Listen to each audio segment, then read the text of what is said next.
My mono blue fam, it's Nikachu, and today we're going to be playing a very pure mono blue deck. We're playing Phyrexian Dreadnought, also known as Stiflenought in Premodern. I just want to play some good old-fashioned mono blue cards, and I want to play it in a format where blue cards are being respected, sort of. So it turns out I don't want to say it's the most powerful deck, but one of the most played decks in Premodern is the Stiflenought combo deck. I should say combo. It's like, seems like a pseudo combo, pseudo tempo deck where you play Phyrexian Dreadnought.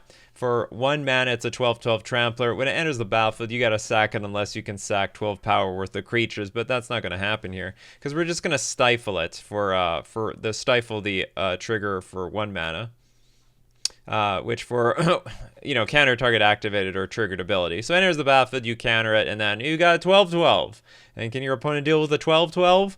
Actually, every deck can deal with the 12/12. But that's the challenge of it. How do we make this 12/12 and not lose it? Because, I mean, every deck has some sort of artifact or enchantment removal combined between Swords to Plow. There's Swords to Plowshares out there. There's Chain of Vapor out there. And a million pieces of artifact destruction, because there's a lot of artifacts and enchantments that people have to be afraid of. So we got to back it up. We got to back it up with a lot of awesome counter magic, some of the best of all counter magic. We got Daze. We got 4 counter spell, 4 foil, even a Thwart, which is pretty cool. Thwart is a 4 mana instant, but not that we're actually going to cast it for 4 mana. You may return 3 islands you control back to your hand rather than pay the mana cost. You also get to counter a spell. And also, like, this deck also has just a lot of cool stuff that I like to play with, like Misdirection, where you can exile a blue card from your hand to play it for free, and you can redirect a target spell to something else. You also got Powder Keg over here, which is just the ratchet bomb of the format. Can't hit Planeswalkers because there aren't any Planeswalkers in this format. Other powerful blue cards like Gush, Flash of Insight. It was very funny. I don't understand this smattering of like one-ofs.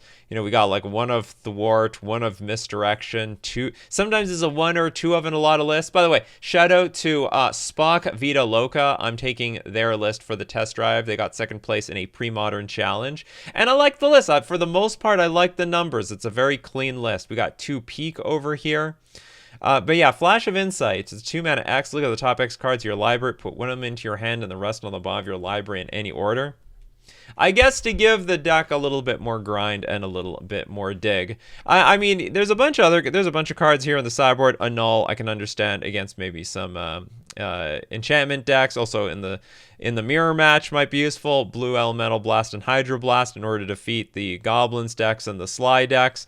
But then there's some stuff like, what's Sabo's Web for? 2 mana artifact. When this artifact enters, draw a card. Each land with an activated ability that isn't a mana ability doesn't untap during its controller's untap step. In my opinion, like, if this is to lock down, say, control decks, why not just use Winter Orb? I think Winter Orb actually fits this deck perfectly. Like, this is the quintessential Winter Orb deck, and I have some experience with Winter Orb. It's like really good versus control decks, and this seems like I don't know. There might be some other matchups that have utility lands that aren't control decks. I guess we'll wait and see. And with that, let's go play our league. So we won the die roll. I don't think this hand is keepable. Hand actually looks terrible. We have 4 Gush. That would require us to like play 2 land drops, put them back into our hand, replay them, put them back to our hand. Like, I don't know.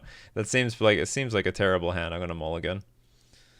This hand looks doable, I think. I guess we're gonna keep it. Guess we can dump the Misdirection for now. Okay. So how does this work? So we got, what's interesting about this deck is that it's got 17 lands, which I think is just a miserably low number of lands. Like, hopelessly low. Okay. Exploration may play an additional land on each of your turns. What is this deck?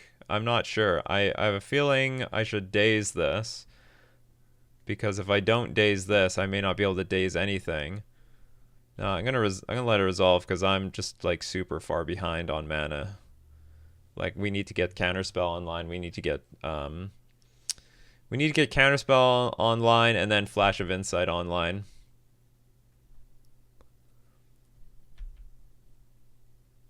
We got a peak. Oh, this is what I really liked about this particular list. It had 2 peak in it. So I get to see what the hell we're up against to know exactly when that we can, if the coast is clear for our Phyrexian Dreadnought, or do we have to play it a little bit more slow? Do we have to be more patient? The Argothian Enchantress. Whenever you cast an enchantment spell, draw a card. Not on my watch, buddy. That's bad news bears right there. Bad news bears. We'll look at that. They got their Tolarian Academy. Wild Growth. Yeah, okay, you can Wild Growth. You don't draw cards off of that.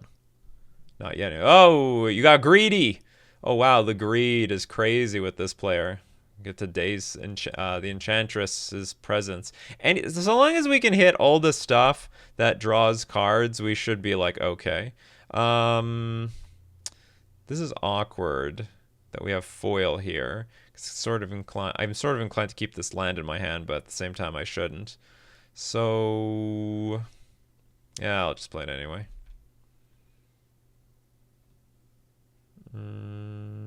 Actually, there's no reason to peek for anything at the moment. Should just wait it out, see what happens. Okay, now I'll peek at end of turn. What you got? You got a Windswept Heath. That is nothing. And we got a land. And we got another Counterspell. All right, so now we can start playing Flash of Insight. The 2 of. We also have Counterspell up if they try to do any shenanigans. Sylvan Library shenanigans.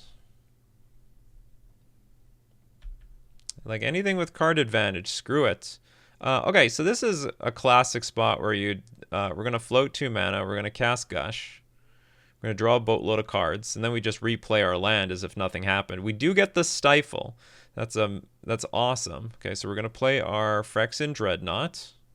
We're going to stifle our own Dreadnought trigger. Everything worked according to plan, and we're just going to pass the turn. And then what do we do? Okay, so they played the Windswept Heath. Parallax Wave.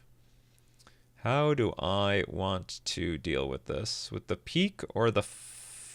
like, what am I tossing here? Exile X blue cards in your graveyard. Interesting. So I actually want to keep this because I can exile all these blue cards. Look at the top X cards. Look at the top X cards. Your library, put one of them into your hand. Yeah, that looks great. Okay, so we'll cast this and discard an island and a peak. And our opponent has 2 turns. 2 turns! To figure out how to deal with our board. I guess that was one way. Well, that daze is stone cold useless. Our opponent will fetch at end of turn because they're hopeless. Again, which was this? This was remove fate counter, exile target creature. Yeah. We're not gonna deal with that. That's like borderline hard removal. So the deal is, I guess I can flat. Oh, so this is just a cantrip. Look at the top X cards. The X can be just nothing, and draw a card out of it. So actually, what didn't I have 2 mana open? I should have just Flash of Insighted, drew a random card, get the Flash of Insight in the graveyard, so that in the future here I could Flash of Insight, exile all the cards from my graveyard, and like dig to like a Gush or something. Anyway, we won. Wow, look at that! Where's the grind? There's no grind to this deck. You just counter some stuff and, sorry, you put a giant 12/12 in play and it's over. So I imagine this is where Annul comes in. It's just a more efficient counterspell than the other counterspells that we have. I do not know how deck is supposed to play out. We have Dominate. Dominate's not going to, Sabo's Web's not going to be any good. Okay, we're bringing in Annul. We're probably taking out Misdirection. Patterned Cake doesn't look useless, but feels slow. Daze looks awful. In theory, it was good in this game. Our opponent punted by classically tapping out for no reason.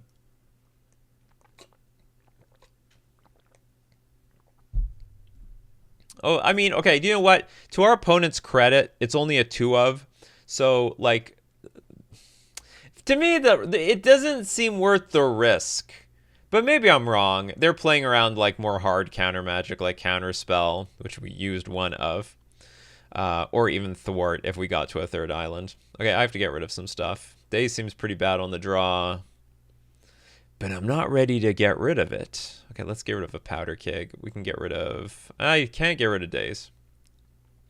I can toss it to foil if I need to. Peak might not be... How many 1-drops do I have? Okay, we'll toss a Peak. Or actually, maybe Peak is worth more post-board, because I really need to see what their interaction suite is versus me. Well, I gotta dump something. Okay, we'll get rid of a Thwart. Seems extra clunky on the draw.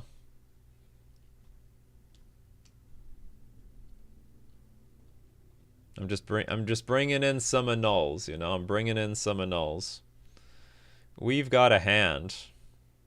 2 Stifles. Does Stifle do anything in this matchup? It's an Enchantress matchup. Maybe, maybe not. Okay, Wild Growth online. Like, when I was thinking of Powder Keg can hit that, but like a lot of the cards in this deck, I don't think they care. So, Stifle, I can't hit any of this stuff. Can't remember. What do I want first? Opt or Portent? I think I want Portent first. Well, I found a Phyrexian Dreadnought, but the problem is I don't have another land for it. Or do I just grab it anyway, take an annul as well, and then we figure it out from there? Hand looks pretty bad otherwise. You know what? I'm going to say any order. And we're going to shuffle. Use Portent's ability. No. No.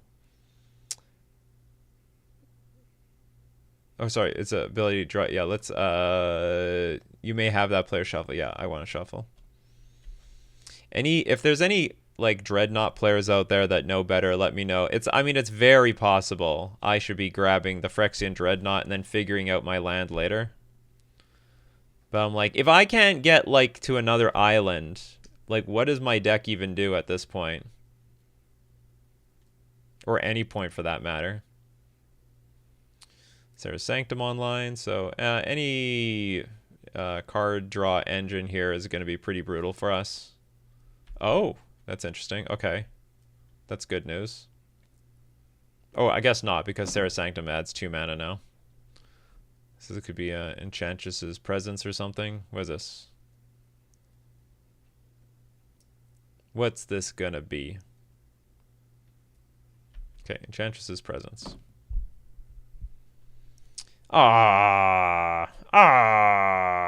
Very late. Okay, pass. So now we gotta grind through this damn thing. We do have a lot of counter spells though. Problem is, it's when you cast an enchantment. Artifacts and enchantments your opponent's control cost 2 more to cast. No, they won't. Who said they're going to cost 2 more to cast? Not on my watch.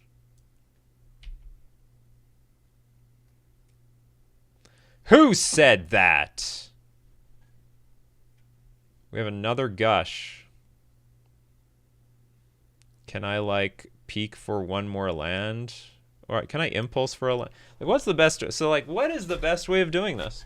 So I know, like, there's a lot of players that will, like, tap both islands. I mean, it's not a bad spot. We do have foil in our hand. If we tap both islands and we Gush, and we can find between the Gush and maybe an Opt to find a Phyrexian Dreadnought, we're in decent shape, I think. Okay, so let's go for the line. It just doesn't feel like I'm forced to do anything right now. This is backfiring very quickly. So I have 1 Opt.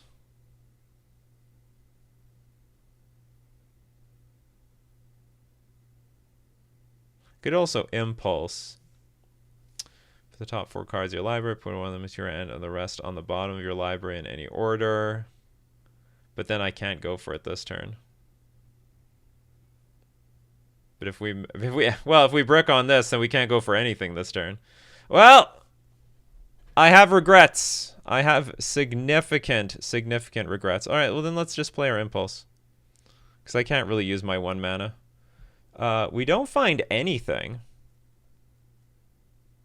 That's unfortunate. Do I get an island? Do I get a foil? I guess I can get another foil to replace the other foil I'm about to dump.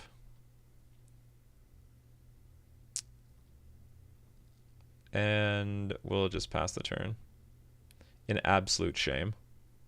Absolute shame. So I can get rid of Stifle. I'll get rid of Flash of Insight, which is not too bad if it goes to the graveyard. Keep a Daze in our pocket. Might have been worth dumping too. Seal of Cleansing. So this is the deal. There's a lot of removal in this format. A lot of removal. But I can actually use a Stifle on that. Oh no, but I dumped my Stifle. That's interesting. Got Stifle for the Seal of Cleansing.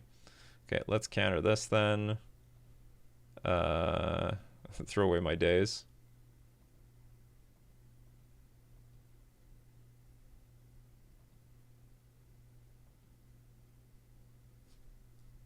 Okay, Argolian Enchantress.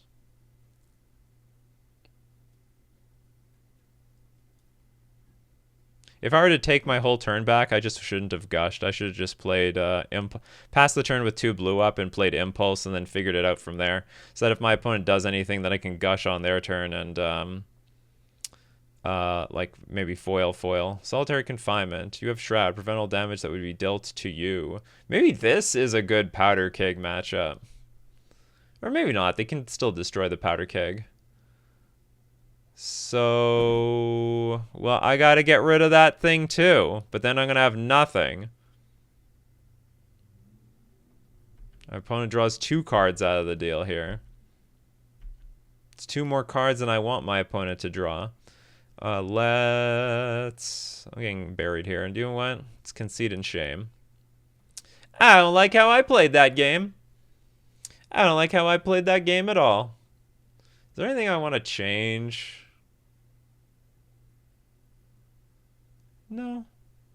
All I want to change is how I play Magic.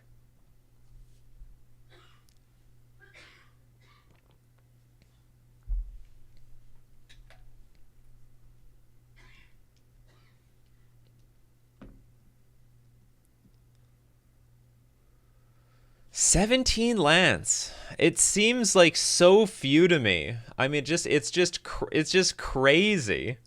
Like that's less than what Pauper has, and I think Pauper has like an absurdly low land count for fairies. Okay, we're gonna go first. We got everything. I think we have everything here. We just literally have everything. Okay, we can keep this.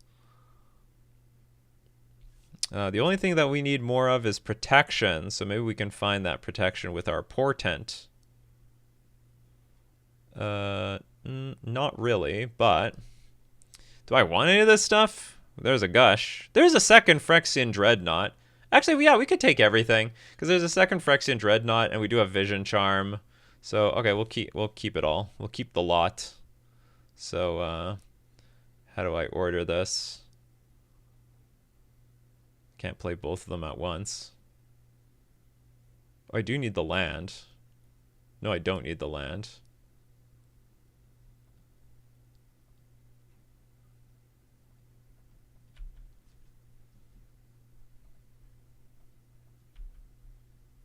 I do not need the land. I'll take the land, though. I might even wait 1 turn so I can play Phyrexian Dreadnought and then also have a Stifle available. So our opponent is already ready with like Swords to Plowshares. So I'm going to actually just wait. I'm going to wait 1 more turn. We could play Phyrexian Dreadnought, Stifle it. In response to Swords to Plowshares, we play Vision Charm. Hopefully they play like Seal of Cleansing or something here. Defense Grid. Each spell costs 3 more to cast. Do I care about that on my turn? Probably. Probably. It's probably a problem.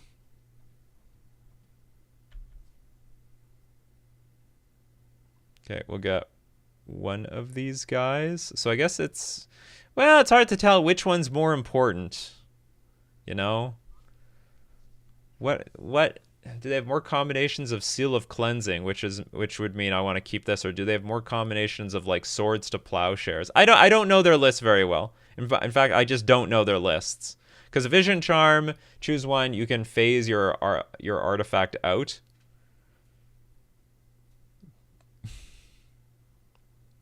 I guess we're gonna go with. Well, no, I get okay. We go after Stifle because we can Vision Charm in response to Swords and Seal of Cleansing with the Vision Charm. There we go. But Stifle only deals with Seal of Cleansing.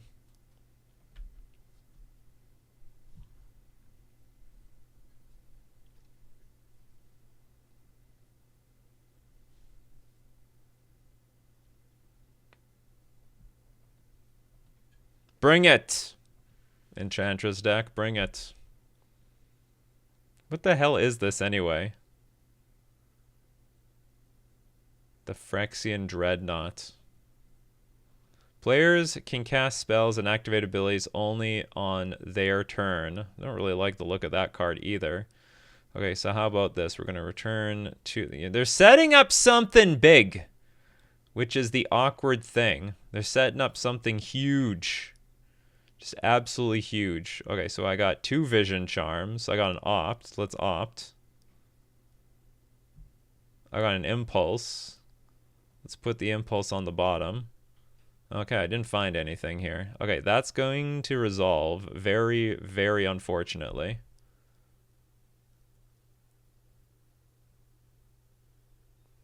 Got a Stifle. Okay, so we attack for 12.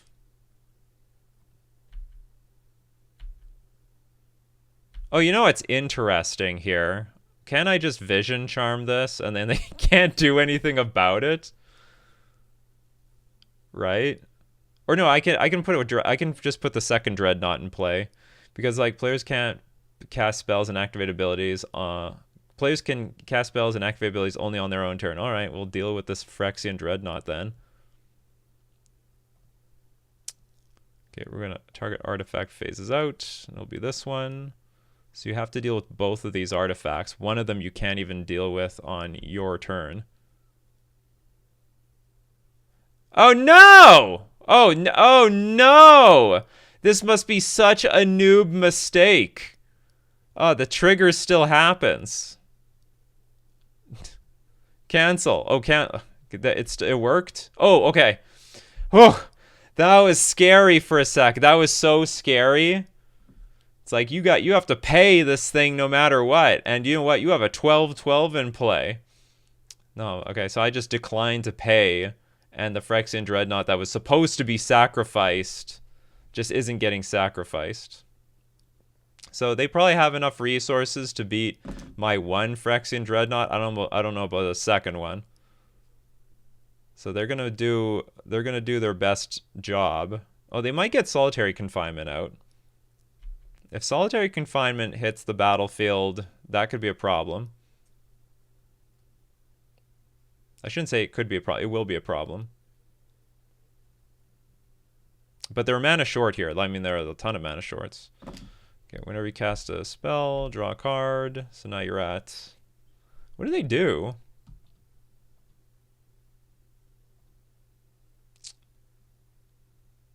Seal of Cleansing. Perfect. Perfect. But you can't activate abilities. Players can cast spells and activate abilities only on their own turn. So you can't deal with the Phyrexian Dreadnought that's phased out on my turn. Okay, cool. I figured out the line. And I also had a mini heart attack. I thought I had to sack my Phyrexian Dreadnought. Vision Charm is broken! Alright, I've won my first match with this deck ever. I'm already falling in love with it. Alright, that was round 1. Let's move on to round 2.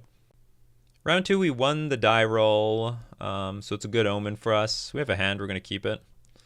We got lands and spells. We have one half of our Phyrexian Dreadnought combo. What else does this do? Okay, so target player mills 4 cards. Choose a land type and a basic land type. Each land of the first chosen type becomes the second chosen type until end of turn. What? Does that ever matter? Okay, so we're going to play an island and pass.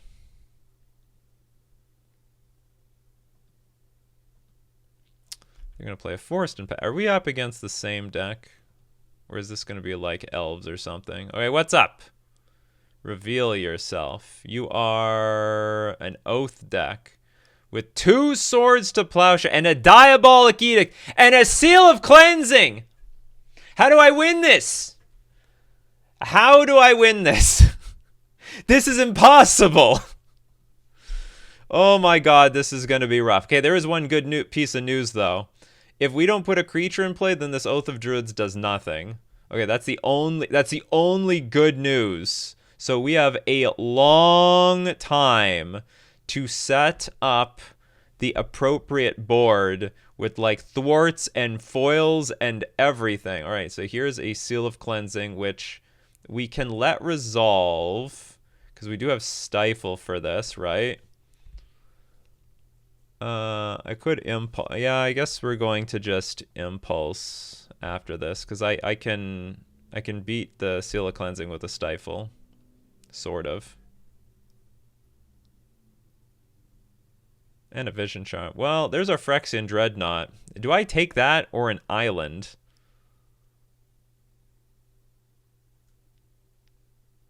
Like I get the sense like I need to start just developing my mana base. I'm in no... Well, no, okay, we'll take the Phyrexian Dreadnought. It's a lot of islands going to the bottom, though. Okay, so we have Phyrexian Dreadnought online. Flash of Insight sort of online. Does Vision Charm do anything else? No. Target player mills 4 cards. Maybe we can mill our opponent to death. This was probably pretty silly. Ooh, we got an opt. We'll put that on top. Okay, and then we're going to pass with our opt. Pass with our opt up. Like, making land drops seems somewhat appropriate in this matchup. But at the same time, Phyrexian Dreadnought is a Phyrexian Dreadnought. Mox Diamond, sure. Like, we have to worry about all this crap. So we know every single card in their hand, including the Oath. That is... So what, do I have to deal with this thing now? Because otherwise... Well, I could stifle this, but it'd be very ugly. We have each player's upkeep, but I can also Vision Charm the Dreadnought. Okay, first off, let's opt. Maybe we'll get a Daze or something.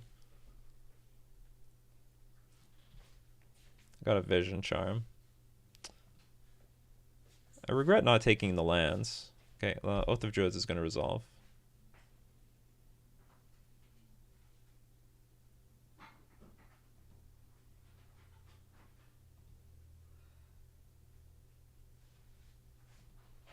Again, I don't have to do it. Okay, like, again, I don't have to do anything. I can do nothing. But I do need to hit my land drops, or all this crap is worthless.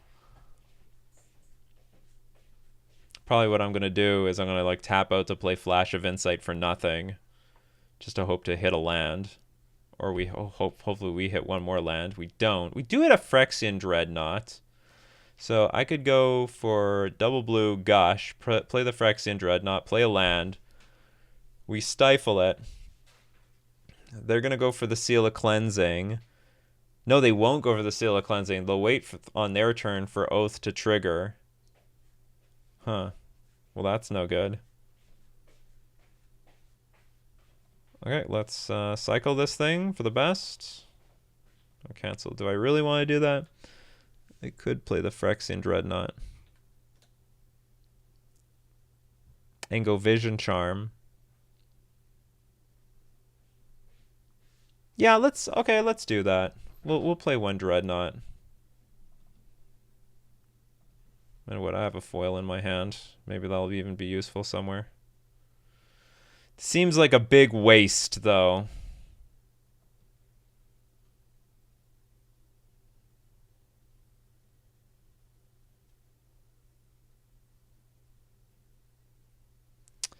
And, okay, let's Vision Charm this thing.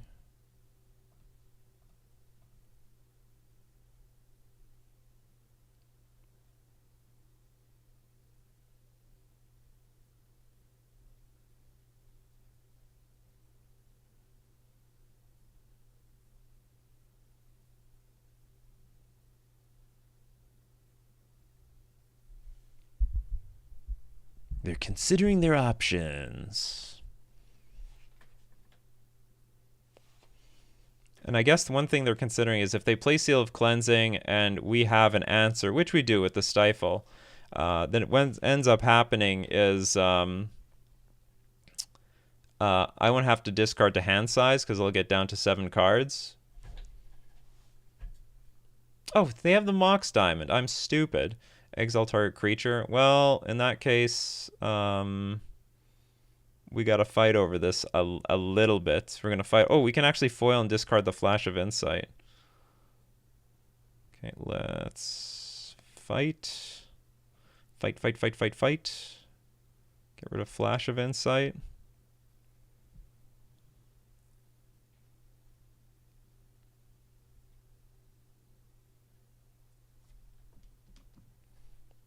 If I could do this all over again, I would have kept all those islands. I just would have kept all those islands.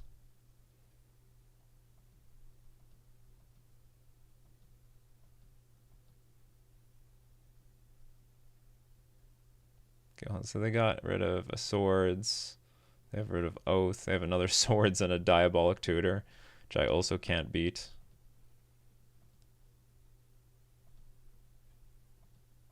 Yet. Alright. All things considered, this was a terrible exchange. It's a terrible, terrible, terrible exchange. This was all a bad idea. It all started with taking that Phyrexian Dreadnought. I should have taken that island. Things would be better. If we had Thwart available, things could be so much better. Now, in a way, I'm really hoping my opponent is going to use Diabolic Edict or Swords to Plowshares here, so that they can't use their Oath of Druids on their turn. Okay, my wish has been granted. Okay, so Diabolic Edict down. We get an island, which is sort of nice. I will... Well, they're not doing anything, so I might as well go Portent.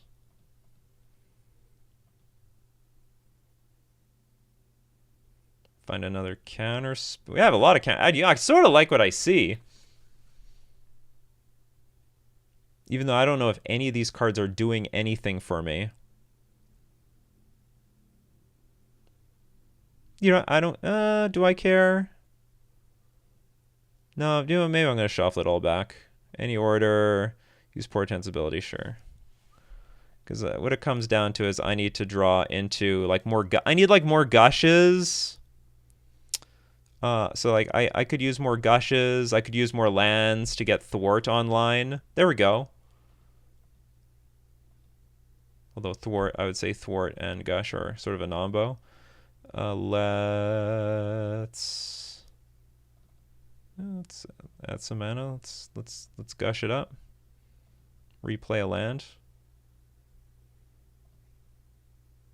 Yeah, we could go Dreadnought again. With how much backup? There's a Swords to Plowshares here. I got no back. Okay, we're gonna wait. We're just gonna wait. That's okay. It's okay. We're gonna wait a little bit. We're gonna do passy turnsies for a little while. We're gonna wait till we get to like 3-4 lands in play or something like that. It's fine. It's just fine. Just keep passing the turn. We got a lot of Vision Charms. Unfortunately, I also know... Okay, no, the 3 lands are not on the bottom because we shuffled them back into our deck. All right, there we go. There we go. So now next turn, we can even gush. Well, I don't know if I want to gush. Because I do want this Thwart online. Treetop Village. All right, the pressure is on. The game is afoot. Got another island. I think I'm just going to wait to build up as many islands as possible. It's like this my opponent's deck is built like I'm not losing a Dreadnought ever again. Ever. Ever, ever, ever, like ever, ever, ever, ever, ever. I lost a Dreadnought once, and that's the last time.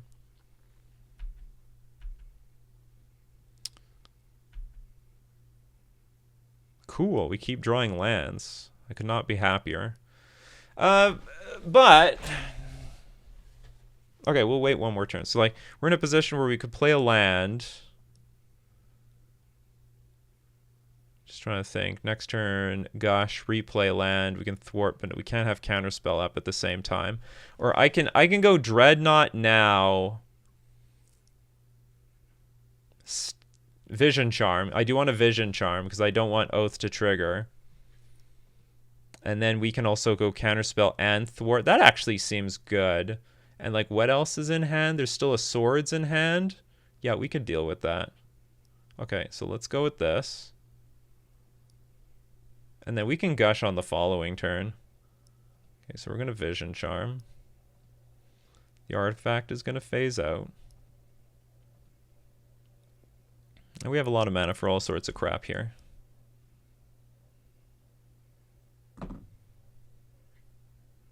We're going to counter.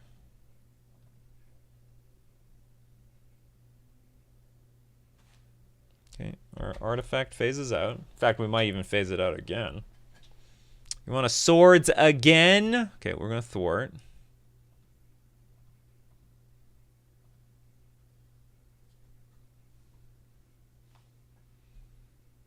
Did we deal with all of them? Are they all gone now? 1, 2, 3.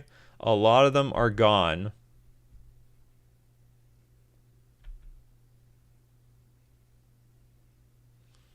I'm not sacrificing anything. Storm count 6.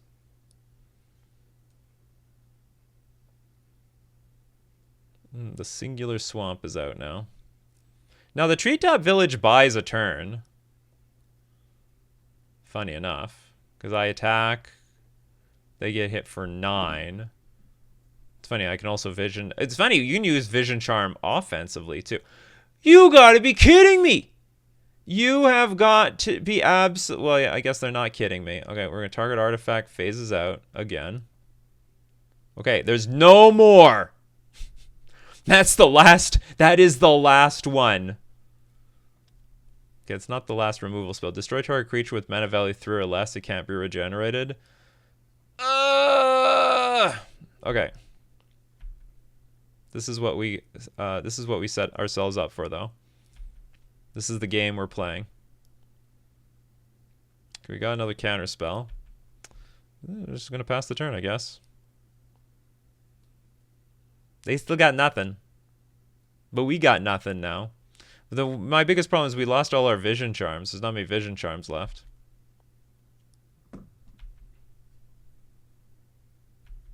Or we could use some of those Vision Charms. What is this deck? Just a bunch of cards that beat Phyrexian Dreadnought or something?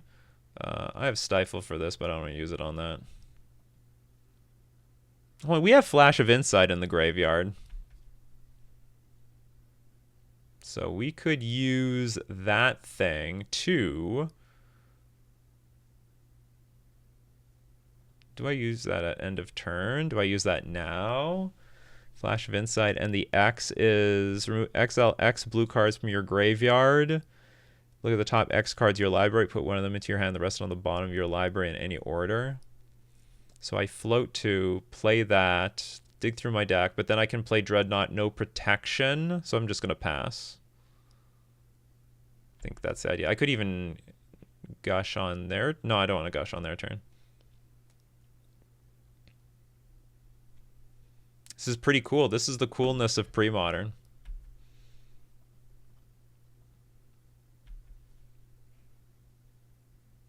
I'm getting beaten down by this damn thing, too.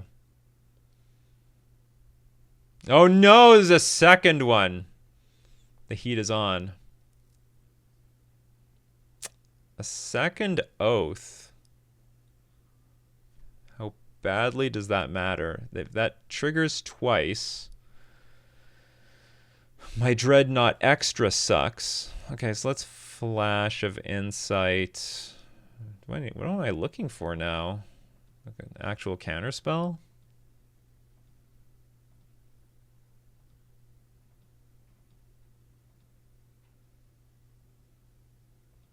Hopefully this is deep enough.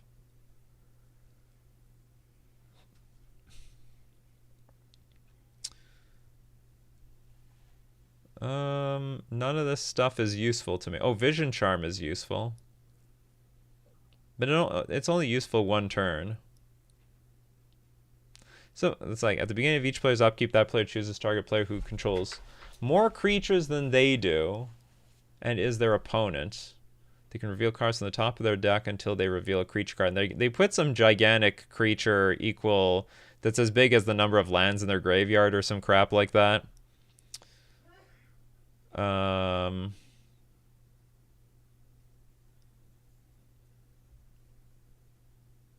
I think I'm gonna count. I don't know what the right move is here, but I think I'm gonna count. Oh, was any order for this? We're gonna counterspell this because if I get one Dreadnought in play, I don't know if I can beat 2 Oaths. How many Dreadnoughts are left in my deck? There's 2 more. This thing's useless. Okay, let's run. Well, we have no choice. We have to gotta start digging here. That is a incredibly useless card. These are, oh, okay. That's, Flash of Insight is useful. Okay, so we'll say okay. We'll put bottom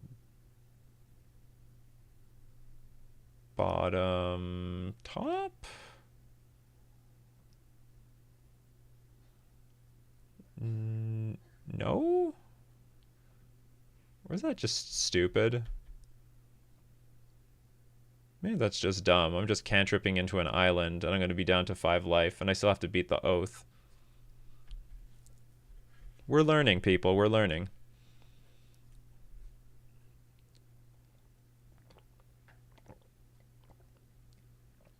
I wonder if this is an average hand for this deck. Because, I mean, this is an absolute beating. Like, every single one of these cards just rips us apart.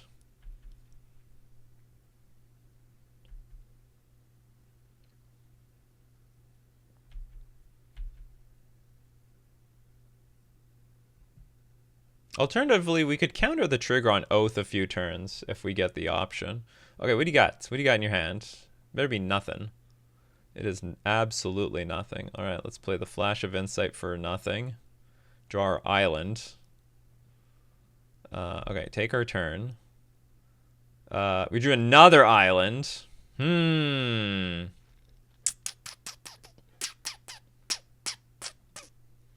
Now we got, like, not a lot of choices here. Okay, this is like, it's like, find your Phyrexian Dreadnought or bust. And then I still have to deal with the stupid Oath of Druids, which is going to do something to me.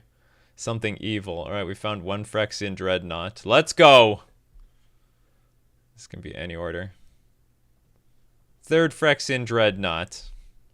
You can never have enough Phyrexian Dreadnoughts in your deck. Stifle this stupid thing. Look, people, I did my best. Maybe it could have been better. It was an interestingly interactive game. I needed to make my land drops. Ugh, I chose that damn Phyrexian Dreadnought in the first place. What the hell? You're playing with a Chroma? And Call of the Herd? And Scroll Rack? Well, none of this is what I expected. So this has Flying First Strike, Vigilance, Trample. Oh, it doesn't have Lifelink. Lifelink... Actually, I don't know if Lifelink even existed back then. I don't know if anything has Lifelink. Lifelink broken. So, okay, one good news about this is that a Chroma... Well, Chroma's just going to kill me as haste. What the hell? What are we even looking here? What are we even looking at here? Okay, what do I want now? There's Brain Freeze. Is this what Brain Freeze is for? Like, we just play a bunch of spells like a Storm deck and then just Brain Freeze our opponent out? Because I don't know what they do about that. Like, their deck is so slow. Maybe that's what Brain Freeze is for. And we just turn into a pseudo combo deck. It feels like I could still slug it out with the Phyrexian Dreadnought, but maybe this is just better. What other options do I have here? None of these cards do anything in this matchup. Annul can counter Seal of Cleansing. Okay, Annul can counter Seal of Cleansing and the Oath if necessary. I swear this is what the brain freeze is for. This is what brain freeze is for. Is powder keg any good? I can't kill treetop village. I can exchange it with a seal of cleansing. It can, in theory, blow up an oath. In theory. I don't think misdirection does. It probably does something, but it's weak. It's just not good. I would assume it's not good. But I at the same time, I don't know how our opponent's sideboarding versus us. Daze looks terrible. They seem, everything they do is mana efficient, and they can play around Daze pretty easily. Even though we are on the play. Well, actually, hold on. That's something I should have considered. We're on the play here. Daze might be better on the play. Okay, maybe we'll get rid of powder keg anyway. All these things can be played at instant speed. And get rid of... sort of like everything. Maybe a thwart. Problem is, annul doesn't hit a whole lot of important stuff. Okay, I'll get rid of... well, it hits... Okay, it hits Seal of Cleansing. It hits Oath of Druids. That's it. Okay, we'll get rid of thwart. I don't know how important that is. Post-board, they might bring in, like, those artifacts. So, like, you can't interact with me on my turn. Okay, this hand's... Actually, the hand looks awful, but I'm going to keep it. It's possible... Like, I don't know. It's possible I'm just supposed to bring in the brain freezes, take out all the Phyrexian dreadnoughts. But then, like, I'm stuck with a bunch of stifles in the deck. You know what I mean? So that's pretty bad.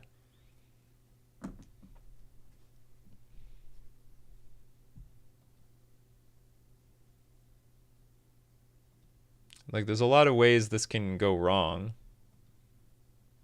Unfortunately, I can't counter that thing. Well, I mean, I can, but, like, I can't 2-for-1 my opponent. Wasteland, that's useless versus me. Tormod's Crypt. Sure. Okay, I like this game. Opponent is just showing off a bunch of useless junk. I guess that's supposed to interact with my flash thing. Ha! Or is this supposed to be used on this? Yeah. Might as well. That's its purpose. Partially. Okay, we got a counterspell.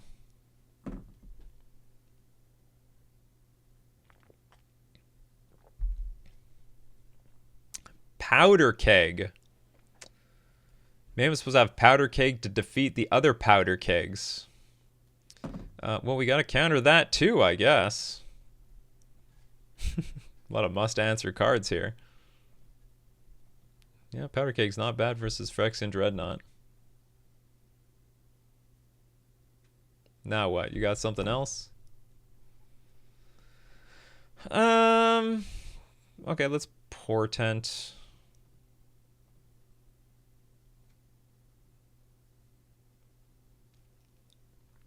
I like all these cards. These are great.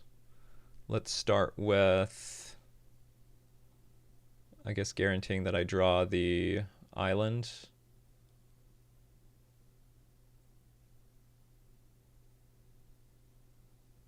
I guess it doesn't matter. I'm gonna draw everything anyway.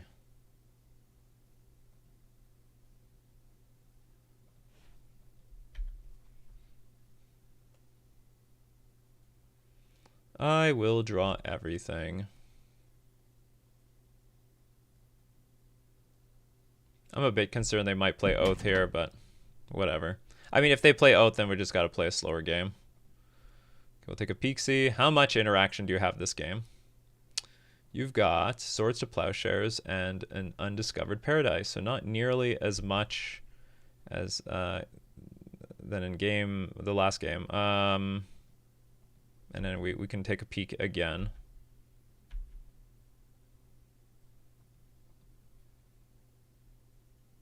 So they play the Paradise. Oh, they got something else here. Oh. They're going to get a little excited with their Treetop Village. That's fair. Okay, let's peek.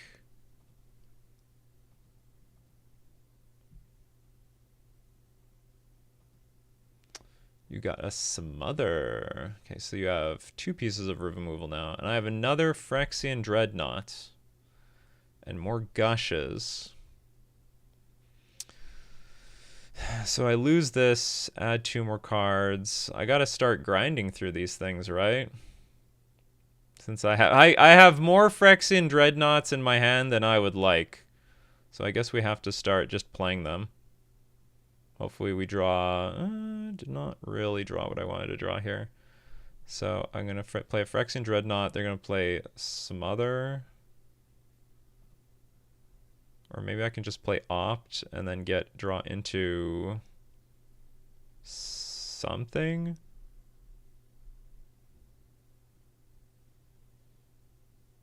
No, I gotta be patient here. Okay, we get the Stifle. That's good.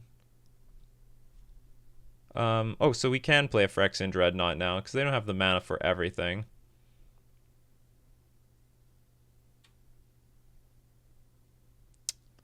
And we will Stifle this ability. Then even on my next turn, I might even be able to Gush into an answer to the second removal spell.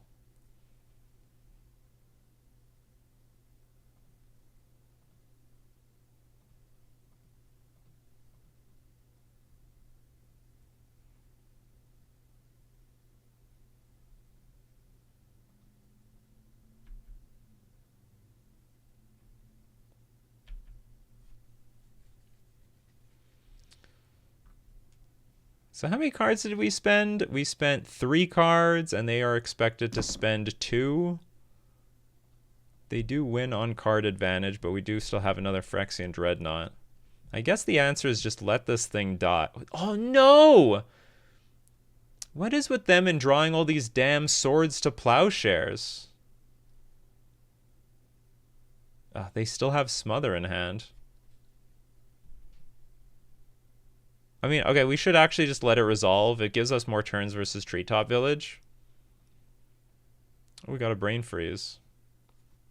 Alternate plan online. Alternate plan online. Okay, let's wait a few turns.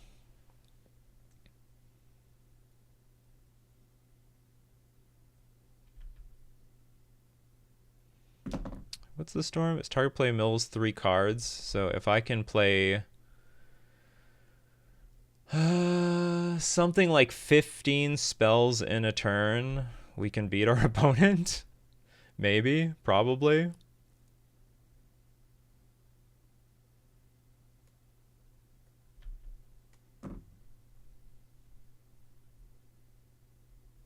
Okay, they're not attacking with Treetop Village because they have 2 pieces of interaction in hand now. Which means we need like 3 pieces of interaction. At this point, we can actually just Gush for 5 mana, end of turn, just draw 2 cards. Which is fine. Unless we draw a bunch of foils. Okay. I guess they found a Smother plus another... they probably have another Swords to Plowshares in hand, I swear to God. I swear to God the way our opponent is playing. Okay, we'll just cast this Gush for 5 and draw 2. More islands. Okay, we'll just pass. I don't know if there's like if I should be in a sense of urgency or not. Maybe I'm supposed to.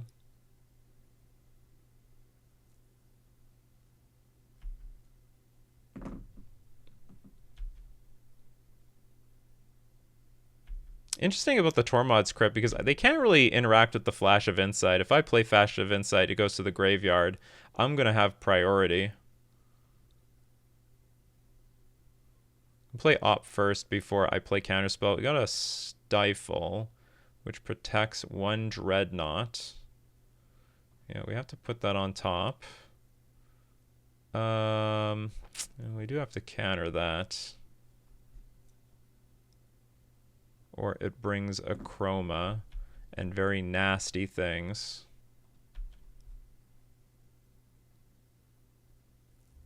So there's still a Smother on top of the deck.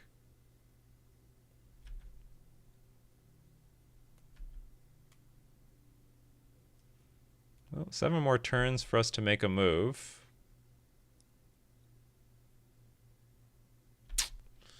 Okay. Maybe we're on the brain. Oh, no, now we're... I don't want to say we're flooding out, but we're not drawing spells. At some point, we might stifle the treetop village.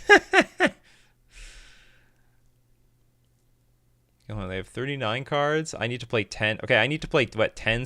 Let's just go for the brain freeze plan. Whenever a spell you've cast is countered, draw a card. That's fine. I think we're going to go for the brain freeze plan. We're just going to wait until our hand has, like, maximum cards, and then we're just going to, like, Phyrexian Dreadnought, Phyrexian Dreadnought. I don't know how many cards we have to... And, then, like, we just need to draw as many cards... We need to play as many spells as we can on one turn. We'll just wait until we get to, like, 2 life when we do it. This has to be the matchup for this card. I don't want to say it's impossible to defeat all this removal, but it doesn't look good. Sure. Have as many Oath of Druids as you want.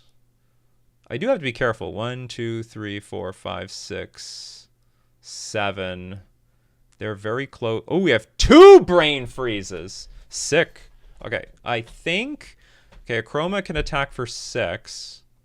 So we can wait 1 more turn. I think I'm just going to go for it. We're just going to... We'll double brain freeze our opponent.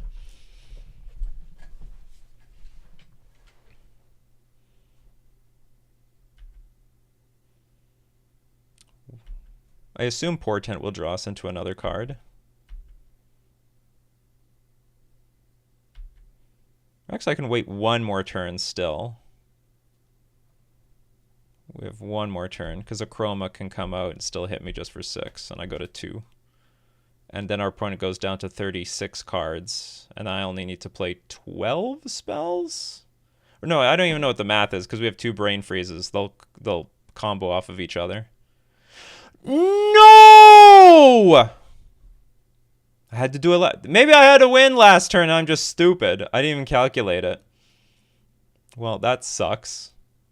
I'm gonna take my damn... Oh, I can play it at instant... No, I don't want to play it at instant speed. Ugh. I'm a fool. Could I have won? 1, 2... What? They didn't take my brain freeze. Or can I just not win with this? Do I just not have enough to win?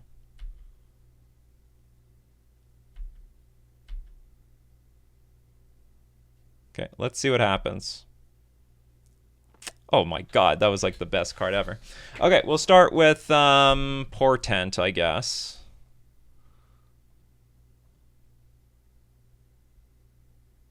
Did they not see the danger? Okay, those are both good cards. Okay, we'll put the Island on bottom, Impulse on top, Impulse on top. Use Portent's ability. No. Then we're going to float a mana. We're going to Gush into both those both impulses, which are good impulses. Wonder if our opponent realizes we're a combo deck right now. That is such a sick way to win, though. That is so cool. Okay, let's... First impulse. I'm just looking for cantrips, honestly. Dreadnought, I don't even care. Flash of Insight looks great. So we'll get this. The rest can go in any order. We'll play another... I have 8 mana. So I have 8 mana... So I can play Impulse, Flash of Insight, and then double Brain Freeze. No, I don't really want to do that. I actually want to go Impulse, Dreadnought, Dreadnought, Brain Freeze, Brain Freeze. This is 8. Sure. I don't even know what I'm looking for here. Maybe a Gush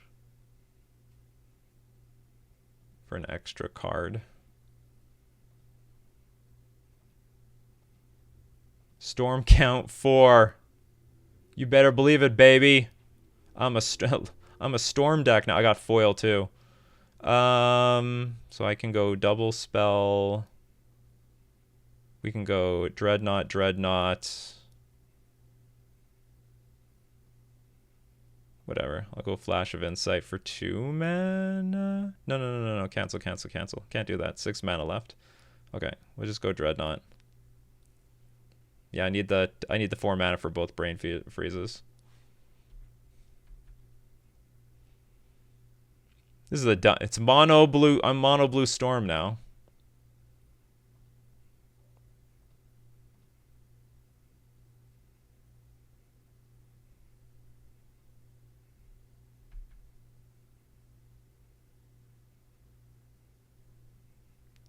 Cancel. Okay, let's Brain Freeze for a ton.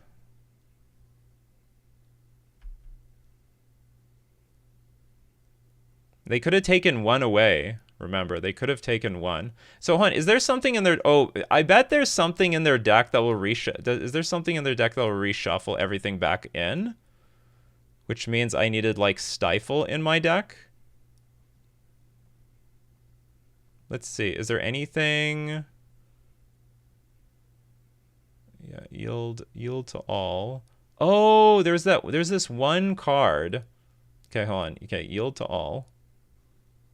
There is a card, I believe, that goes into somebody's graveyard. Yeah, it's Gaia's Blessing. So okay, that's fine. Well, it's not good, but I'm gonna let that happen. We do have foil. How many Gaia's Blessings are there? And then we're gonna Brain Freeze again. And then when they try to cast it, we'll counter it. Is this enough? I don't even know if this is enough.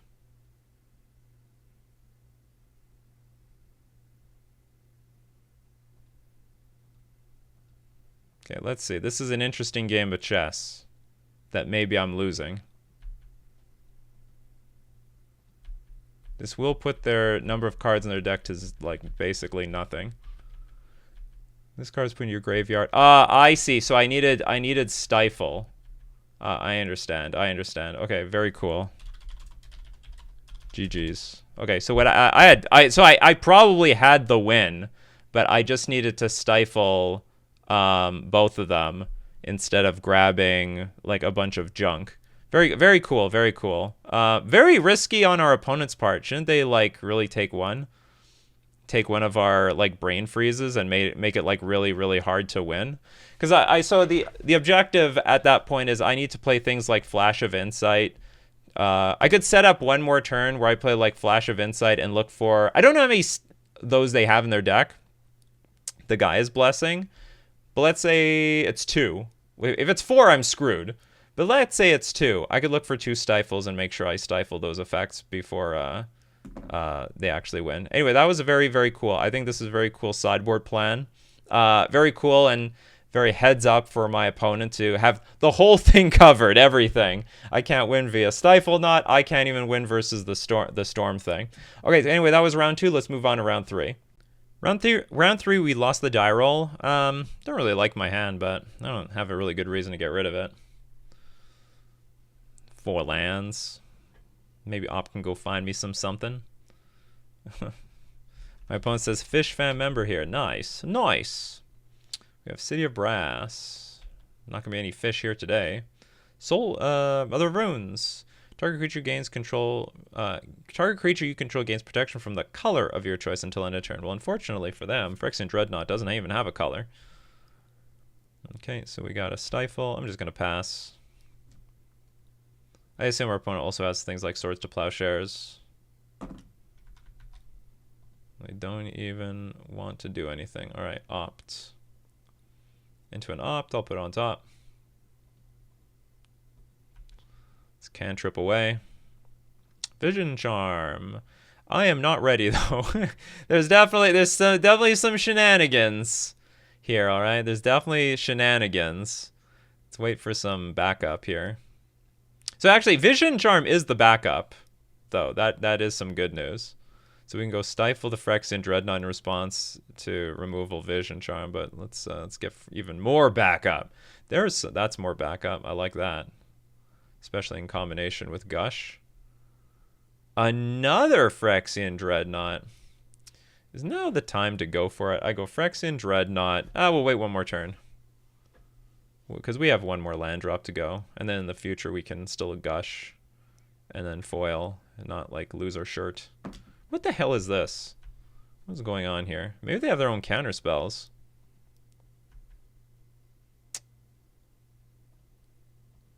I got lands. Do they have? They can't have days. Okay, I think we're just gonna be passing turn back and forth for a little while. Maybe until I can get like maximum interaction, because they're holding up maximum interaction, which is very weird for a deck with Mother of Runes on the battlefield turn 1. Unless they really need that thing to die or something. Okay, so Cavernous Soul, sorry, Counterspell's good. Is there going to be a better moment here? Dreadnought, Stifle, Vision Charm, Counterspell. No, this is it. This is a match made in heaven right now. And I just sincerely hope my opponent doesn't have days. Okay, we'll Stifle. That's step number 1. And then we back it up with the sheer power of blue. That's all I can say about it. The sheer power, the ultimate power of blue, in fact. You know, I was just thinking the last game, a card that would have been great, sort of good, not perfect, sort of good in that last match would have been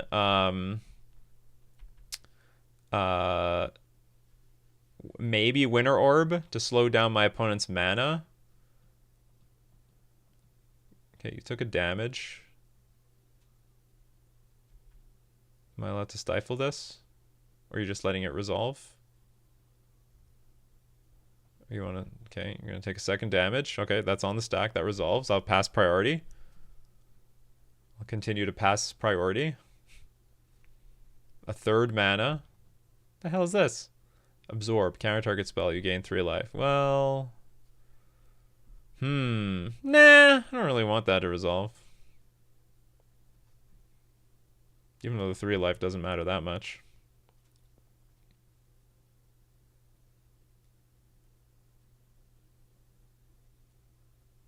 The stack goes deeper.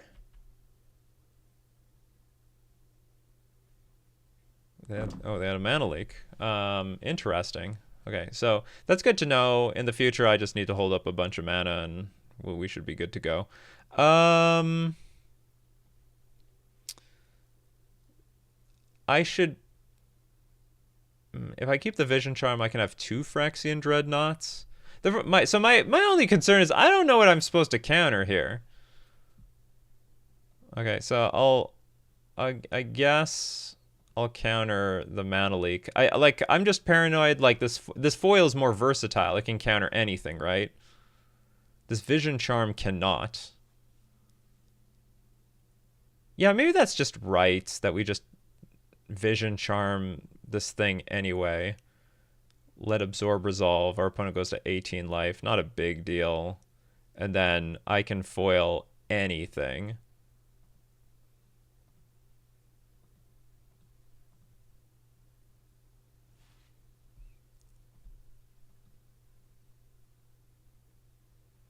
And also, not to mention, I'll have maybe more mana in the future.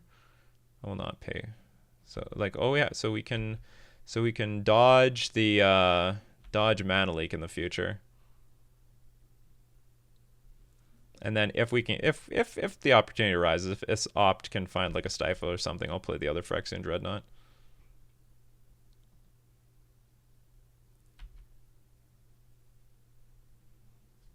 Oh, that's something I didn't consider.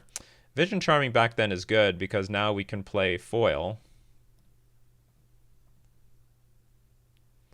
And we have 3 mana up for the mana leak. Whereas if they played the Swords to Plowshares here, I wouldn't have mana up for mana leak.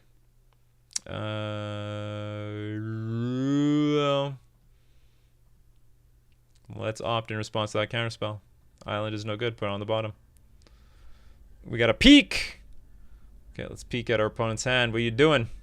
What do you got over there? Got any more good stuff over there? This is mono counterspells with the damn Mother of Runes in the deck. You have a lightning bolt? Alright, well. It resolves. Go to my draw stuff. No, that's useless. probably going to be useless. Okay, our opponent's in a very vulnerable position, though. So are we. There's one lightning bolt. We still know about the lightning bolt. They should probably attack. I don't see any reason not to gush here. And hopefully draw into a vision charm or something, which we do find.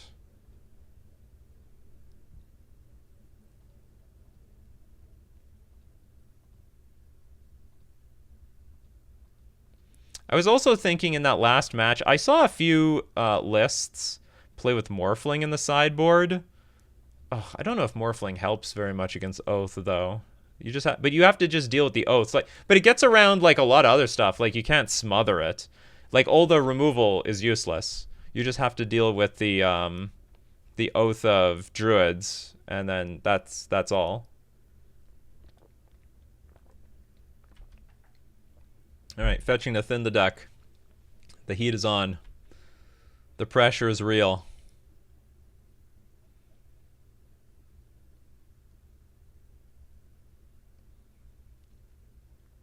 All right. Well, you could have taken one more draw. I only smack you for 12. Okay, this is, again, a deck with infinite amounts of removal.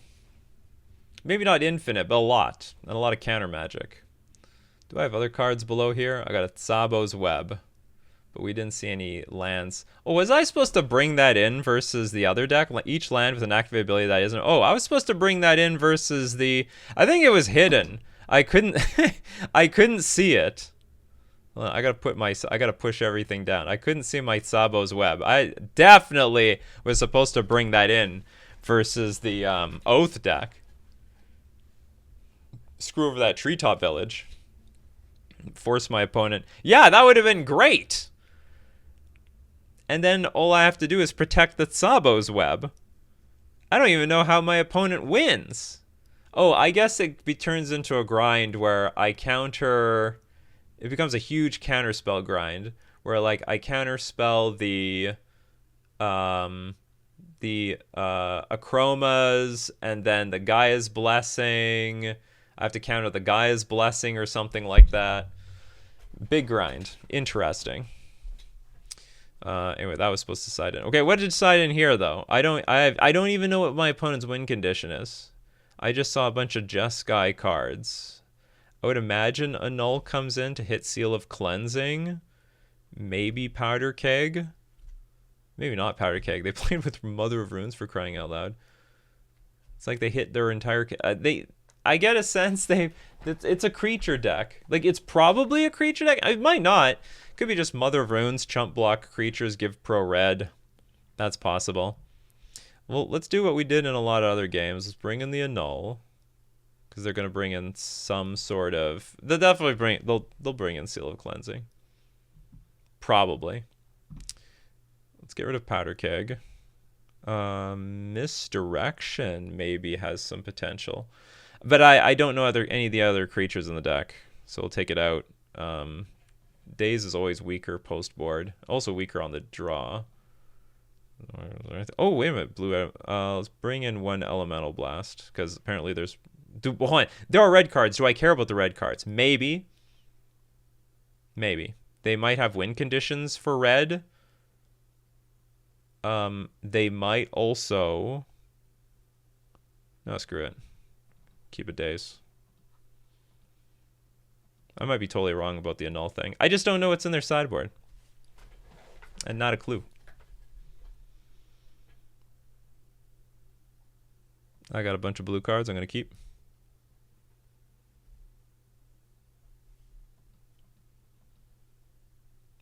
You got your own portent. Porting it up here. I guess I'm going to play my portent too. The Ponder. To be honest, I like this art more, like way more than this one. This one's not vibing with me at all. Maybe if they had the guy on the left take up the full frame, I could get behind it. But this this artifact or whatever you can call it on the right, no, I'm not jamming to it. Good question. What did they do with their portent? They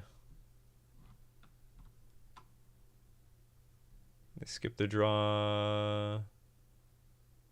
Puts triggered ability from portent on the stack. No, sorry. Okay, declined to use port. So they liked their card.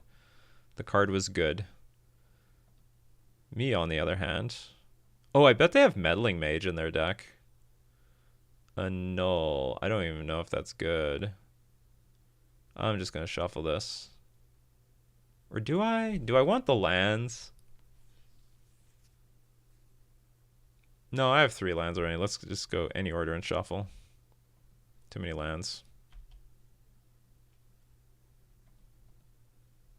I'm good. I'm good with 3. I said I'm good with 3. So if this is Meddling Mage, naming Phyrexian Dreadnought, what am I doing with my life? It is Phyrexian. It is... Okay, so it is Meddling Mage. Fortunately, we have foil. Very fortunately, we have foil. Because otherwise, I don't know what the hell we do with that. I guess that's what the powder keg is for. I guess that's what powder keg is for. Just to deal with random Meddling Mages. Meddling around here. Well, no, sorry. Okay, I think we can Vision Charm the thing off the battlefield, then play a Phyrexian Dreadnought anyway. Okay, let's start with Opt. Find a Portent. I'll put it on the bottom. This is gonna resolve.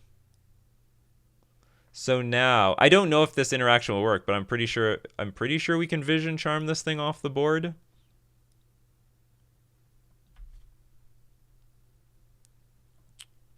Pretty good hate bear though. They had 2 of them. The annuls are useless. We're going straight back into... I mean, I guess... Oh, wow. I end up finding another foil. I just assumed I couldn't counter it, or if I did, I wouldn't want to.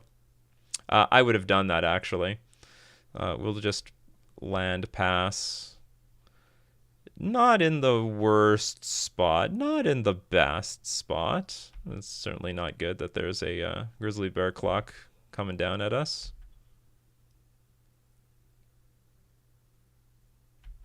Another Portent. So I need an answer to Phyrexian Dreadnought. I also need an answer to this stupid Meddling Mage.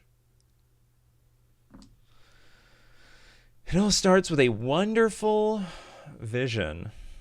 The Vision Charm.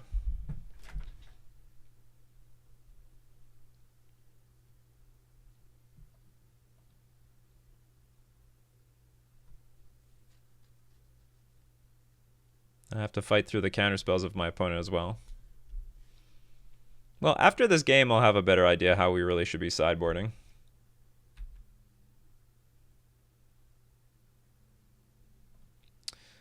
Like, damn. I'm drawing, like, 1 too many lands here.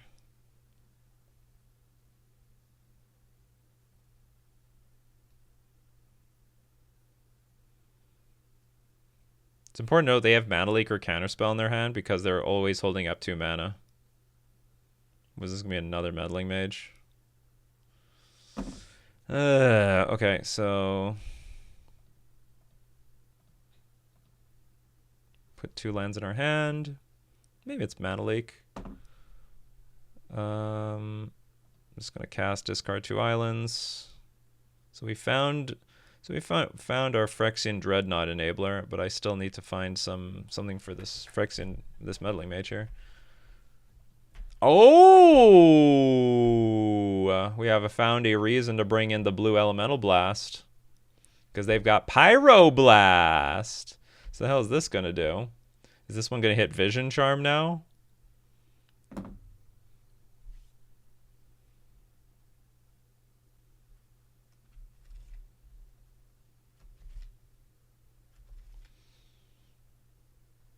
I'm actually, you know what? Given all the relentless amount of hate there is versus this Phyrexian Dreadnought deck, I'm actually even more intrigued to play it because it's like it's this known entity. It's this super known pillar of the format, almost like a king that everyone has to respect. We have Chain of Vapor. Unfortunately for you, I don't think there's Chain of Vapor in my deck. Very unfortunately for you. Okay, so they have Swords to Plowshares, I suppose, up. Or even Chain of Vapor themselves.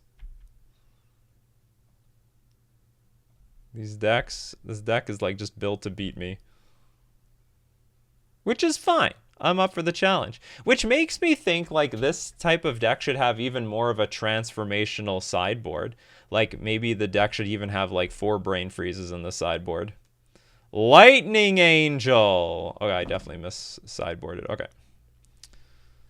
We sideboarded, but we will do better this time around. Okay, so what we want, we definitely want Powder Keg. Powder Keg is busted. We want probably all the Elemental Blasts to deal with not only their threats, but also their counter removal. We might even want Chain of Vapor. We might. Do we want Misdirection? Probably. So if we like somehow squeeze in a Phyrexian Dreadnought, we could misdirect removal onto our opponent's cards. Okay, Annul is probably crap. You know, we're on the play, but I'm gonna say no to Daze. And what else? What else? Dominate sounds interesting. Oh, it's this. Enchant Creature. Enchant Creature gets +2/+0 at the beginning of the upkeep of Enchant Creature's control. Put on mine. So basically, I could also put this on Meddling Mage. That's interesting. And so they hit me for 4, but then it dies next turn. Yeah, at the beginning of the upkeep of Enchanted Creature's controller. I like that. And you can also put on, well, I could put on Mother Runes, but it's not important, not necessary. Wait, what do I take out now? I can't have too many cards. Oh, so many cards I want to bring in, so little time. But the the Elemental Blasts don't hit the Dreadnought. Ugh, what do I do? How many blasts I bring in? Take out a Hydro Blast and a Blue Elemental Blast. Or do I just not care about Peak? I hate I hate taking out, like, how do I put it? Okay, I'll get rid of maybe a Thwart. Okay, maybe that's how we do it. Maybe some smorgasbord. I hate taking out the cantrips because I'm like, I need these cantrips really badly. And I don't know yet how important things like Flash of Insight are to the deck in general. This almost seems like a pretty good misdirection deck, but I'm just not going to go down this route. I did win the die roll. I'd love to go first. This hand could be better. It could be a lot better. This op better find me a land or I'm screwed.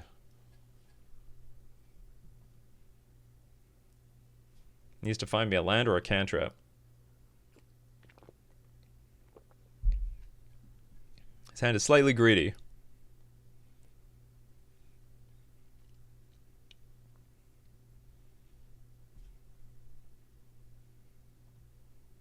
All right, pass.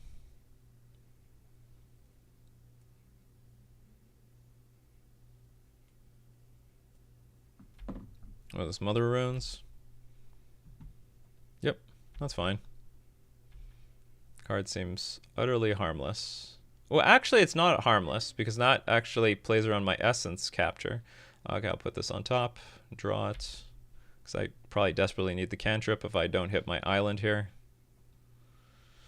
We better go opt right now. Vision Charm, put on bottom. Got island, pass. And just hope for no Meddling Mage immediately.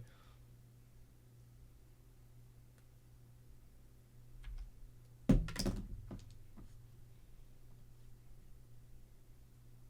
we'll go peek. What do you got? What are you doing over there? You got stuff? You got some stuff? What stuff? You got Lightning Angel, Exalted Angel. Oh, you can morph this thing. Counterspell and Exalted Angel. Your hand is super clunky. I got 2 Phyrexian Dreadnoughts. I think we're just gonna wait a turn, play Impulse at end of turn. Look for... I don't even know. I don't even know what I'm looking for. Probably lands. But I mean, if I get like a what's it called? If I get like if I get a combo piece with Phyrexian Dreadnought, I won't turn it down. Okay, let's see if we can get rid of our opponent's counterspell here. If they counter this, like whatever. Fine. You countered it. They know we're like stuck on land drops though, which is interesting. Oh, do they just draw Elemental Blast? Yes, yes. Deal damage to yourself with these things. Okay, they did draw that. That's fine. I'm actually happier that they spent that because that's more mana efficient. We got a Vision Charm. So we just need one more land so that we can go play land and then one day Gush Dreadnought Vision Charm with counterspell backup. Or we just wait for our opponent to tap out.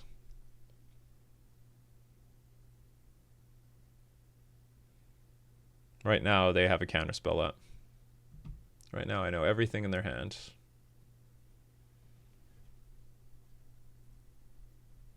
No, don't do anything. Don't do anything. It's dangerous. It's very dangerous to do things. What does Exalted Angel do, by the way? Whenever this creature deals damage, you gain that much life. Oh, yeah, that's a bit of a pain. It's a lot of life you're spending here. And I'm just countering this. And now your shield's down. Complete shields down to my Phyrexian Dreadnought power. I got another island.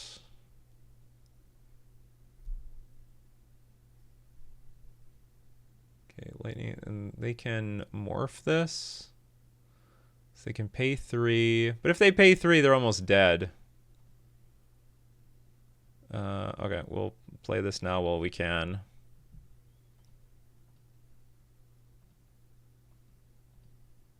Oh, this is only artifacts. It's not even creatures. So I can't even Vision Charm the Meddling Mage. So that sounded stupid before. That wasn't even a legal play. So they have the option to, what's it called? Morph this thing, but they'll take a huge chunk of damage to do that. Oh, we won 2. Oh, then we won the game. All right, that was round 3. Let's move on to round 4. Round 4, we won the die roll. We are running above average here on die rolls. It's nice when taking a deck out for the first time. I will play Island and just pass. And then I don't know what I'm going to do. I guess we're going to play... Well, let's see what our opponent plays for a land. Elves! This is terrible. This is very, very, very, very bad. Maybe our hand is actually equipped to maybe beat this hand, though. Okay, so we do have Gush and Foil. I really need to hit like a Vision Charm or something off of Opt. Nope. Vision Charm or Stifle? No, that's not good. Like, if we could get turn 2 Phyrexian Dreadnought on the play, we probably can win. No! Well, I can't do anything from here. I'm just going to pass. And then I guess we go peak Opt. No, maybe we want to go Opt first still anyway, because if I draw into another Opt, I'll prefer to play the Opt over the peak. Because, like, the Elves is super, super synergetic. I mean, they're crazy. This deck is just insane. The synergy is just brutal. And, like, I would really like to... This thing, when it turns face up, blows up my Phyrexian Dreadnought. So we actually have to counter that. I might have to throw away the Gush. Okay, let's Opt first. Unless we can find Daze here. Portent, no good. Pawn bottom. Stifle. That's good for our Phyrexian Dreadnought. Let's peek.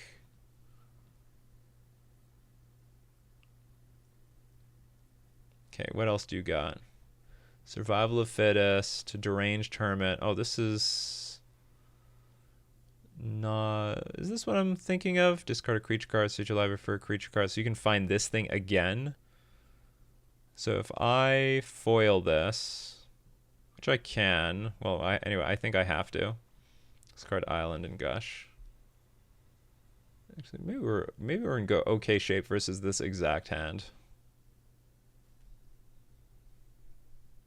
We need to get this Phyrexian Dreadnought in play and online. Yeah, it's this thing. It's like when this creature's turned face up, destroy target artifact or enchantment. That's the only morph card that they have in their deck.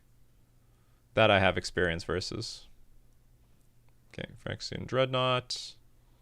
It's too bad we didn't have that misdirection earlier to throw away to the foil, because I'm pretty sure it's stone cold useless in this matchup. Okay, their hand seems pretty bad, though. This hand sort of looks like straight crap. The only good thing is the survival of the fittest, which could find another one of these Nantukos. Okay, so can I find... And then even if you find Nantuko, it's too hard for you to turn face up. Okay, I'm...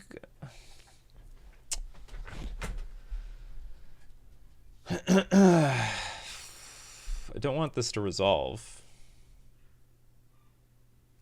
But I don't really want to use my Gush right now either. Okay, I'm gonna let it resolve. Okay, you discard and you're gonna get Fyndhorn Elves out. Is the idea to get a Deranged Hermit online? Vision Charm. Yeah, so this is target artifact phases out.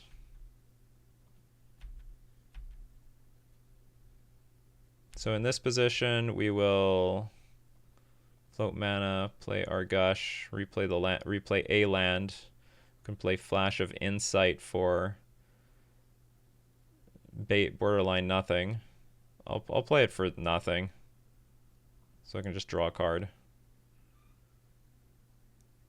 Did I draw a card? Look at the top. X cards your library. Put one of them into your hand and the rest on the bottom of your library in any order. Oh, I see. I did have to play it for one. Okay. So what's going on here? So what if you get Deranged Hermit in play? You get like 9 power. I attack. You have to block with a ton of stuff. It's going to be interesting. It's still a game. It's still interesting. It's a game. Okay, Survival's not in hand anymore. The Fyndhorn Elves isn't in hand anymore.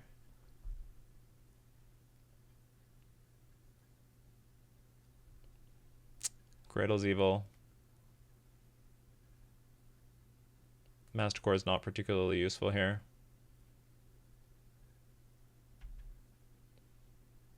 Maybe they'll go for another Nantuko Shade. They can morph. How much does it cost to turn face up? 2 mana. So they could go for play it, turn it face up, and then I can Vision Charm in response. So they go for another one. Unfortunately, I have some Vision Charms. I'm glad I didn't get greedy with that Flash of Insight. Okay, it gets turned face down. It will come face up next turn. Then there'll be a Deranged Hermit. Like, that's what I said. Like, if I can get that turn 2 Phyrexian Dreadnought off, we'd be in good shape. Yeah, you have to... If they do it now, I would win. So they do it at my upkeep.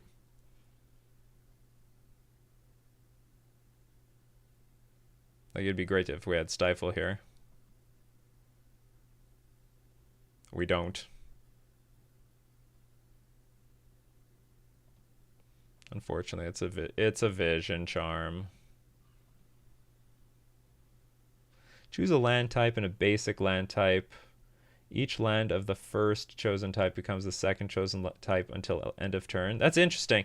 So, didn't even think about that. It was not useful on this turn, but, you know, that might actually matter. Choose a land type and a basic land type. What is it? What's a land type and a basic land type? Each land of the first chosen type becomes the second chosen type. Seems like a useful way of like choking my opponent for one turn.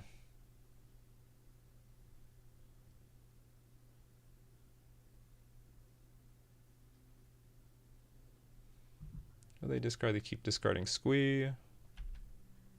So some mana left over for the survival of the fittest. Why is Squee in the graveyard? Beginning of your upkeep. Oh, yeah, it's an upkeep Squee. Okay, so there's not this normal guy. There's not this guy. There's still a deranged hermit in hand and a random card. Should have just left Squee over there. Anger. Anger. Tell you, there's no one more angry than me. So Elves is, from what I understand, this is just a bad matchup for this deck. Elves seems like a pretty strong, ultra-powerful archetype. Not even sure like what it's particularly weak to. It literally does everything. It seems more powerful in Premodern than any other format I've ever seen. Like even more powerful than Legacy with the synergy that it has. Getting access to both Gaia's Cradle and also Survival of the Fittest.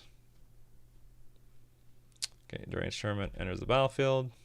You get a good chunk of power. What is this? 8. So this is 8 and a lot. Wish I could misdirect something. This misdirection main is really sucking.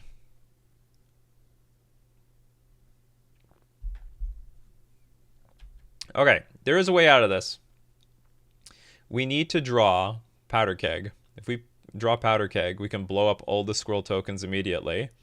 Even with that thing out, all the squirrel tokens. And then we can win the game. But here's a problem. We need to draw it like instantaneously because we don't have the opportunity to play Flash of Insight from our graveyard, which would be good. It would not be too bad. Oh my god, how many creatures are you going for here this turn? Yeah, and then we would win if we can draw top deck our one of Powder Keg. In some way, I'm hoping we don't. I don't want to waste our luck on that crap. Return an elf you control to your hand, untap target creature. I still think that isn't enough. 1, 2, 3, 4, 5, 6. Oh, it's actually enough. So even if I draw Powder Keg, it's not enough? Okay, we concede. That's the power of Elves, baby. That is the power of Elves. Okay, what do I got? Each line with an activated ability that isn't a mana ability doesn't untap. Well, that doesn't affect Gaia's Cradle at all. Okay, so annul affects Survival of the Fittest, which is the most important.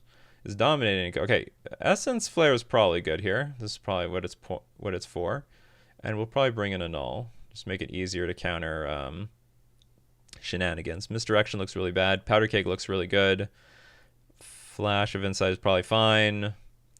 We'll take out Thwart's probably awkward. Do I just take out the counter spells? Daze is like going to be really hard to use. Yeah, let's just do it like that. It's possible on the play Daze is more important than counterspell because I'm going to want to tap out a lot. Okay, maybe we'll just play it like that. Like there's no room to be waiting in this matchup. Like I gotta do what we gotta do like fast.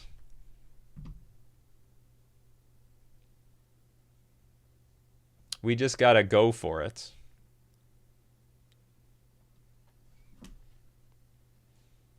Yeah, like I said, if we had turn 2 Phyrexian Dreadnought, we probably win that game. They're just a turn too slow. But we did not play Phyrexian Dreadnought on turn 2, and we lost.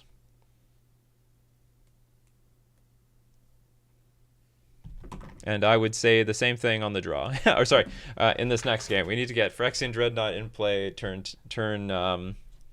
We need our turn 1 Phyrexian Dreadnought.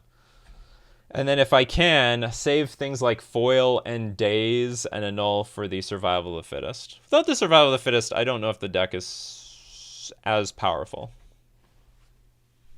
It's got power, but it's not going to be as powerful.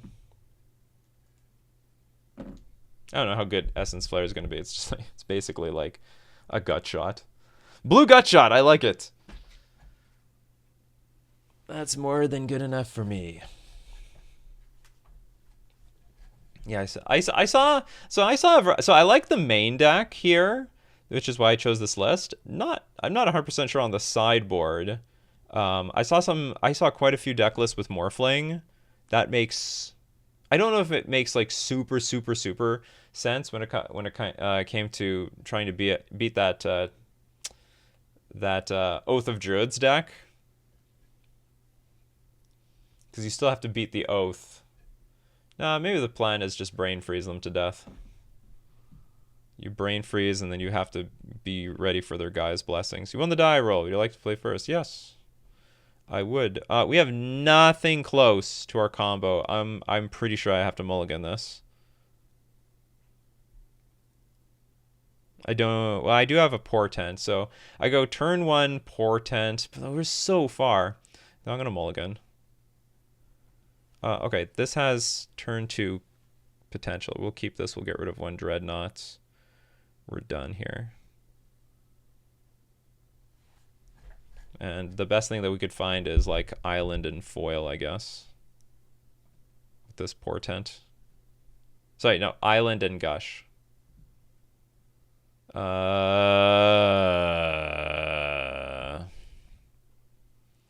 Any order, please shuffle. Please find me an island.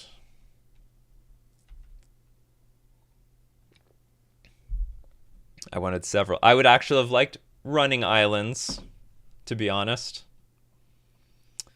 When this creature attacks, defending player can't cast spells this turn. That's fine. No!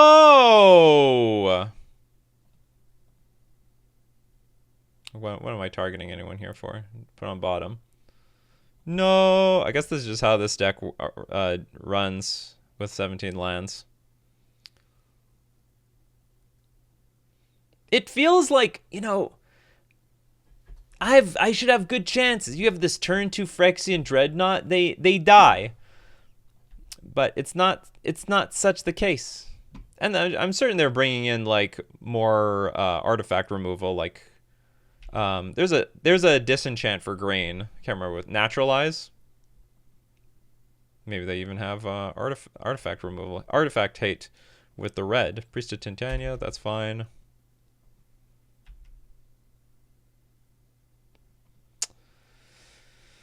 What am I supposed to do, chat? What am I supposed to do? Come on, cancel. Okay, we'll opt again.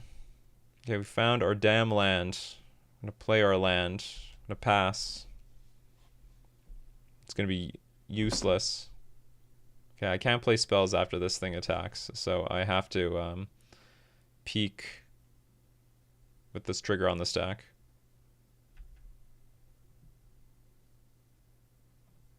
Okay, what are you going to do to me? This is so unfair. So many turns. I donated my opponent like 3 turns for nothing. What do you even have in your hand? Nothing. Oh, there was not nothing. There was a Naturalize. But I had foil. I had foil, damn it. I still have foil, actually. Okay, so they can play Hermit Druid. If we draw an island, like, we're probably winning. Given their hand is so weak. Their hand is really weak. Damn you, deck! Like, absolute damn it. Okay, so I Phyrexian Dreadnought, I Stifle, and I can't interact with this Naturalized. Oh, sorry, no, the island doesn't matter because the stupid Xanthid Swarm. So what I really need to do is I gotta find that blue card that kills this thing. Which means we need to play our Flash of Insight for nothing. Do I play Flash of Insight for nothing? I think we play Flash of Insight. Oh, I have 2 Stifles in my hand, in fact. So actually, I need an island so I can stifle this down. Stifle this stupid ability. Okay, let's just play nothing, I suppose. I guess we're doing nothing here. I got stifled it for days. But it looks like we're pretty toast. Again, Gush would be fine. Gush would be a fine card to draw. I was right to bring in the Essence Flux. But I know this is a bad matchup. Like, this is actually just hardcore terrible. And it's probably just because we're clunky. Storm count 1.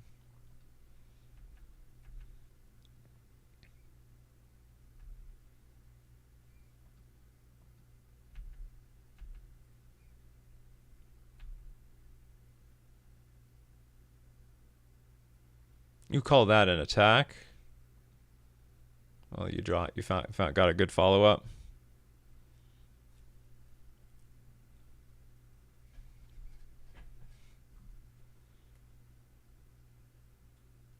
Oh my god, the morph creature. What a good draw. Okay, well, we just drew wouldn't say unbelievably terrible, but I wish we could draw better. We could have gotten slightly more luckier versus our really bad matchup. Okay, well that was round 4. Let's move on to round 5. Round 5, we lost the die roll. I don't have a good enough reason to throw this away, so we're gonna keep it.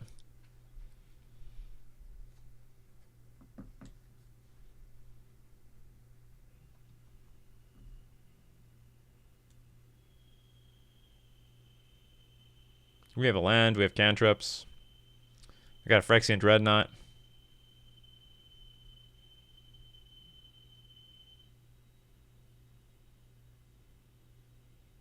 Looks like good stuff. Looks good enough to me.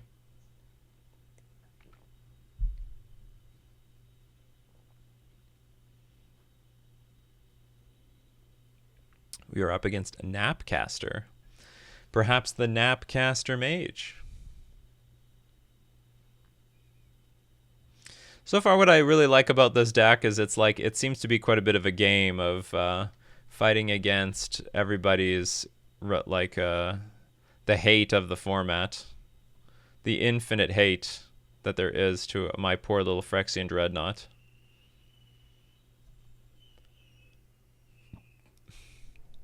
No lands.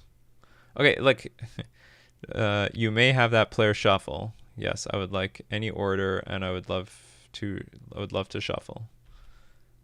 Find me some lands, please.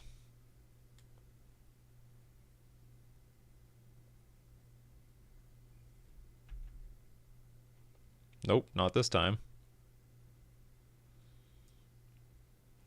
Oh, we're up against mono blue control, which is actually originally the deck I wanted to play. I wanted to play this thing. I think it's infinitely cooler. But not nearly as powerful. But the advantage is, like, if you're up against that Oath deck, don't expect any creatures coming out of this deck. So this deck used to be like a mass. I mean, it was a real player in Premodern when was it Parallax Tide was legal, and then it got banned. And well, what can I say? It's not real. It took a lot. It took a huge chunk of wind out of the sails of that deck. Oh, I'm not going to play Flash of Insight. I'm going to play Impulse. End of turn. We might as well take Stifle.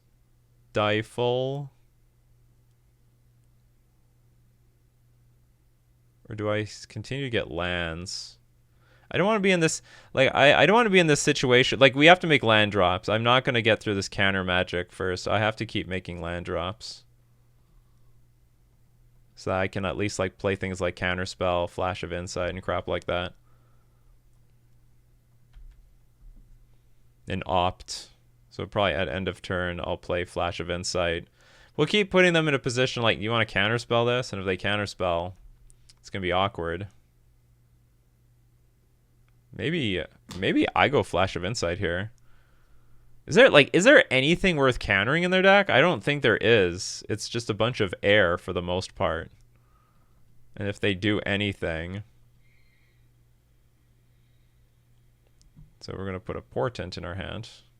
Cool. Unless they like throw down Mastercore or something here, which would be a pretty big surprise. So their main weapon versus Phyrexian Dreadnought would be Chain of Vapor. Let's go with Portent. Just gets rid of a card in my hand right now. I like this, actually. Go bottom, top, top. We'll draw some of these lands.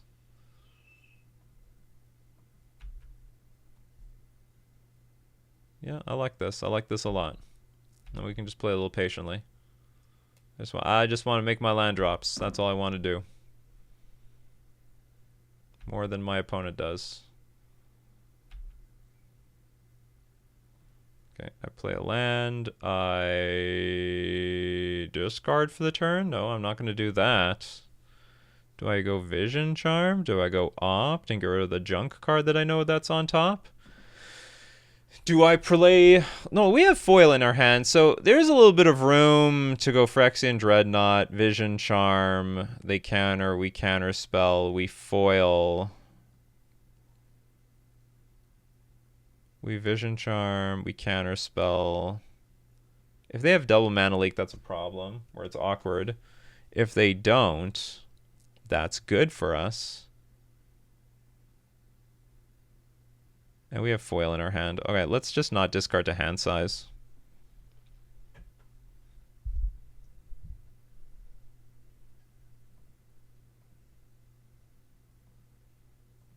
Oh, one thing I didn't consider is I can play around Mana Leak if I just had a third land in play. Just want to Chain of Vapor. I think I'm okay with that. So they lost a card, we lost a card. And we can still go Flash of Insight at end of turn. And we only have 7 cards in our hand.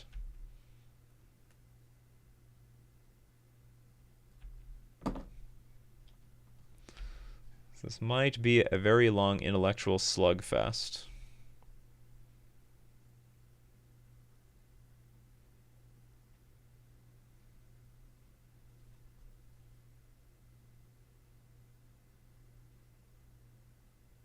Or maybe I'm just supposed to fight over that. What else is in their deck? I could go counterspell. I could counterspell that. Then what? They Mana Leak. No, go. Okay, we're playing around mana. If I wait long enough, we are playing around Mana Leak. If I wait long enough. The Veneral's Disc.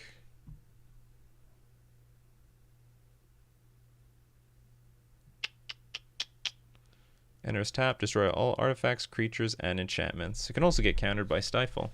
Okay, let's...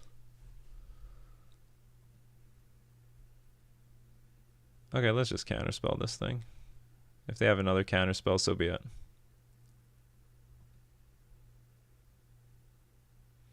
Oh! Oh, that hurts so hard. Oh, they probably have 4 of those in the deck.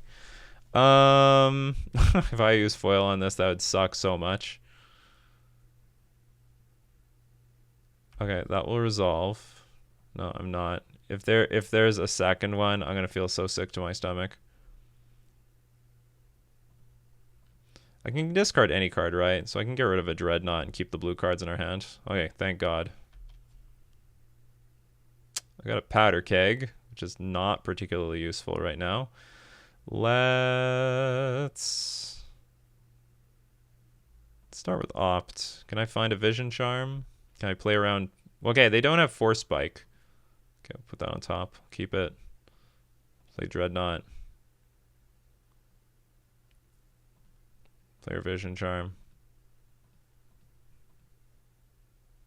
Cool.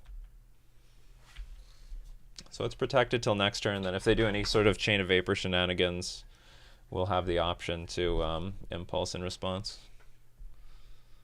Another disc. Okay, so we have some time, and by some time I mean we have like a turn to go find Stifle for that damn thing.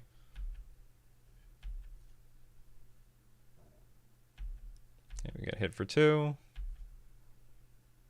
We We have another Dreadnought, just in case we have to get through 2 of those things. Okay, so we'll attack for 12.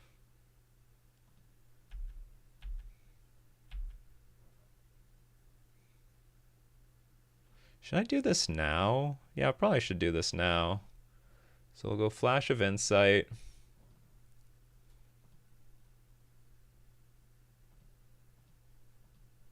We'll just wipe everything. Who needs it?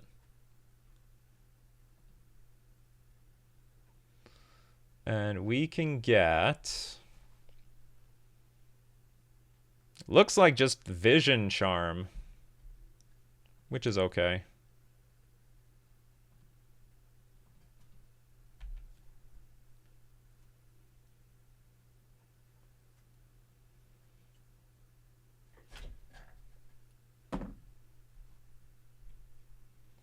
Do I just let this resolve?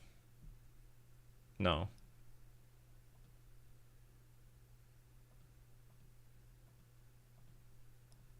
Yeah, we'll go for this. And if the answer for this, then whatever. Okay. Then that clears the way for our second Phyrexian Dreadnought. In theory. We do have to find the answer quickly. These things are moving quickly. Sacrifice, destroy each artifact and creature with mana value equal to the number of fuse. Oh! Not non-land permanent. Okay, that's interesting. So that will kill, like, that'll save me a lot of time.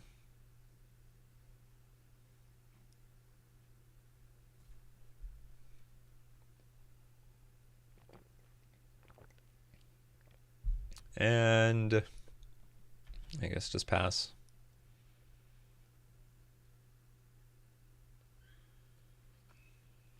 If they want to chump, if they want to attack for 2 damage a turn, sure.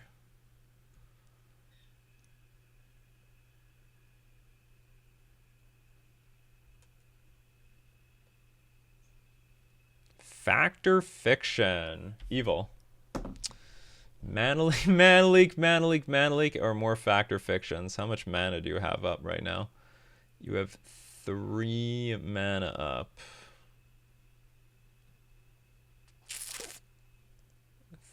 I feel like just putting all the counter spells in one pile and the land in the other one.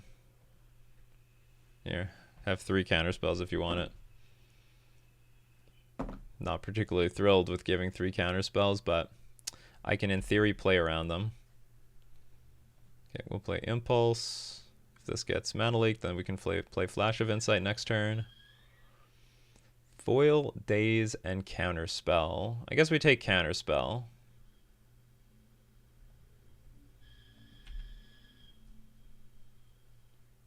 At the beginning of my upkeep, I can put a Fuse counter. I'm going to say no each time. No. No way, Jose. Okay, just pass. Eventually we'll play Flash of... and then, like, we can go end of turn Flash of Insight. Keep baiting these counter spells out. Out of our opponent's hand.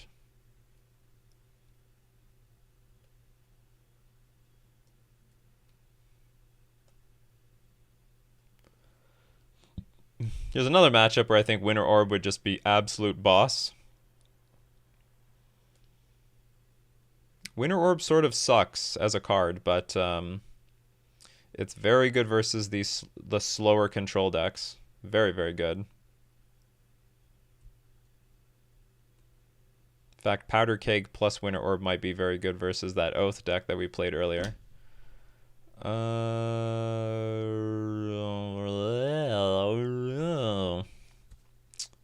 Another Navindrel's Disc. So I guess this is what they just replaced with... This is sort of cool, though, to me.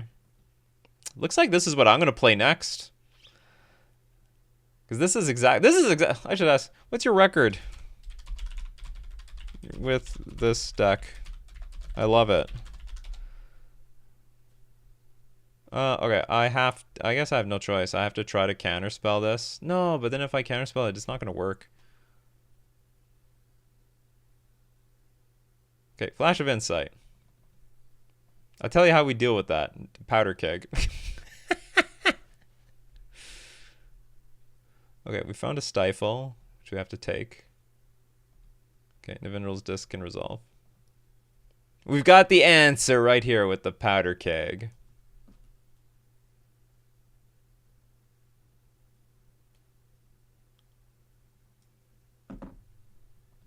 We just have to wait 4 turns.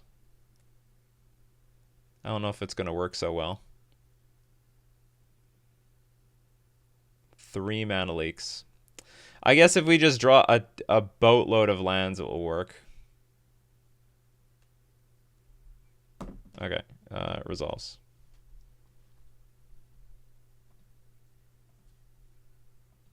Oh, we do have another Flash of Insight if we want it.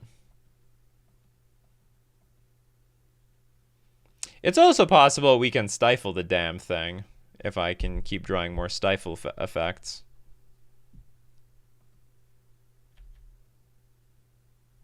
Okay, well, we're gonna add a fuse counter. Our opponent has there's 4 cards in hand. 3 of them are mana leaks. A lot of mana leaks there. Okay, we got an island. Oh, it's very interesting. Okay, anyway, pass. We'll go Flash of Insight from the graveyard. Impulse. I think I should counter this.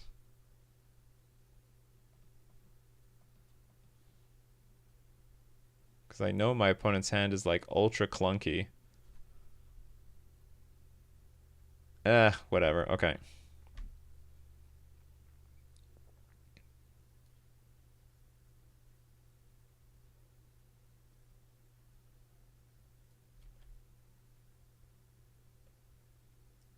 Well, now that I go up with the Powder Keg, maybe our opponent is just free to attack at will if they want to.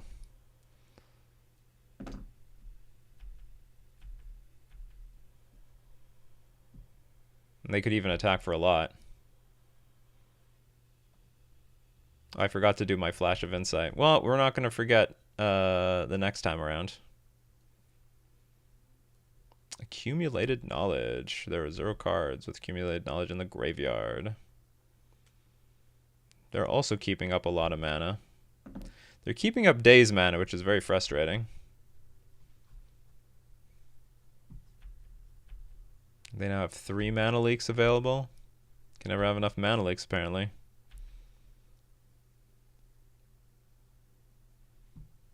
Okay, let's Flash of Knowledge. Exile 2 cards from my graveyard. Go find a Stifle? Maybe Counterspell. And then what? I need another land? Yeah, that'll work out. I gotta be careful because these fairy conclaves can fly. Okay, let's opt at end of turn. I will put that on top so I can use double Counterspell. That's fine. Okay, put a fuse counter on the Powder Keg. We have Peak, so we can get a little bit more intel on our opponent's hand before we go for our Phyrexian Dreadnought again. Not that it's going to do much. It's not really going to change how I play. Oh, they're going for it. This will be for 5 damage. I go to 6.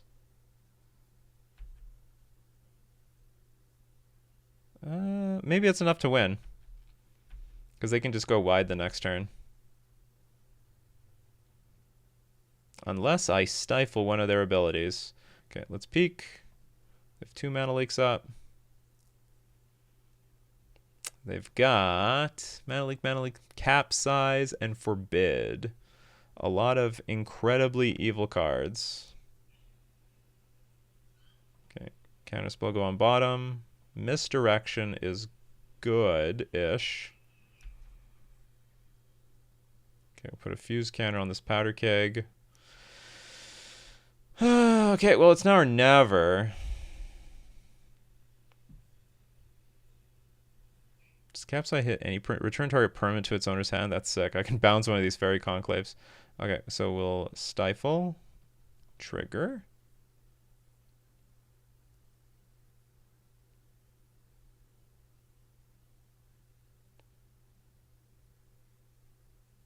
It's interesting. I could just pay for it instead of using Counterspell.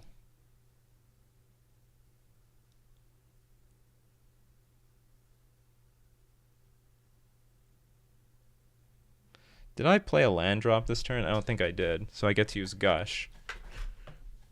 I can't remember if I did.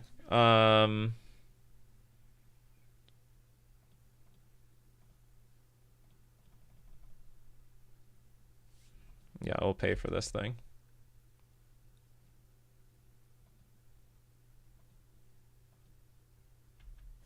Do I get to keep this thing or not? Oh, wait. Am I an idiot? Hold on. I didn't crack my powder keg yet. Oh, that was so stupid. I was supposed to crack my powder keg first. Okay, whatever. Let's begin sideboarding. The real work begin here. Okay, Sabo's Web. This is definitely a matchup for Sabo's Web. It might even be the matchup for Brain Freeze. Is this just the all-around winner whenever I can't, like, beat... Like, or sorry, like, where they're gonna have, like, an infinite number of, like, removal spells for my cards? Damn, the hate versus Phyrexian Dreadnought is very real. A Null can counter Navinral's Disc and Powder Keg, and they'll have a lot of those. But do I even go for it? Like, we should maybe just go for Brain Freeze. This card is useless. This card is useless. Well, maybe this is slightly useful. Like, I can bounce. Well, if I bounce a Powder Keg, then they can use it to sack a land and then bounce a Dreadnought. Okay, we'll bring in a Null, I guess. So I'm bringing in 4 cards. Misdirection actually looks useful here. Thwart actually looks useful. Powder Keg is okay, I guess. Maybe it's not the best though. Just hold off those. Well, we're basically upgrading to Sabo's Web. I'm telling you, if that was Winter Orb, it would be great. Maybe I'm gonna build my own Phyrexian Dreadnought deck, and it's gonna have Winter Orb in the sideboard to deal with all these stupid decks that are attacking me with their damn lands. Forget Sabo's Web. That's not a way to do this. I mean, maybe it is. Like, maybe Sabo's Web is also an equally useful way of winning. But, Winter Orb! You, like, go for the combo, they tap out to deal with it, and then they're screwed. Ideally. Like, I need to get rid of 3 cards. But I like all of them. I like all of them. Maybe Peak is less necessary in this matchup. Misdirection looks so good. Or maybe I'm supposed to get rid of, like, foils. Because this is, like, a very patient match. Do you know what? Hold on. Whoa, whoa, whoa, whoa. What did I get? What did I put back? What did I put back? Okay, let's get rid of foil. Let's get the Peaks back. Yeah, let's be less dependent on this 3-for-1. This is terrible. It's very, very bad. In fact, let's bring the Powder Keg back. 2 answers to other random crap that they were going to bring in versus me. Get rid of all the foils.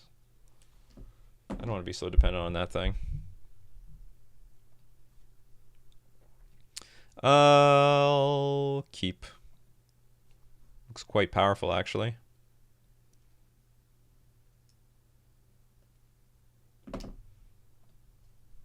Assuming my opponent doesn't have Chain of Vapor.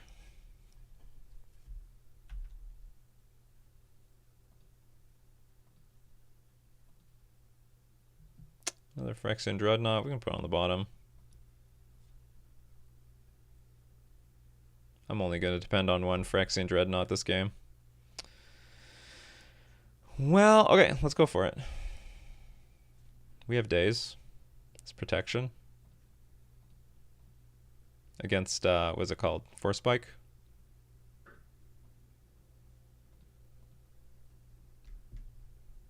Now we just have to hope there's no bounce spell. But even if there is a bounce spell, we can redeploy the Dreadnought with Vision Charm. In fact, we can just protect our Dreadnought from here on out with Vision Charms.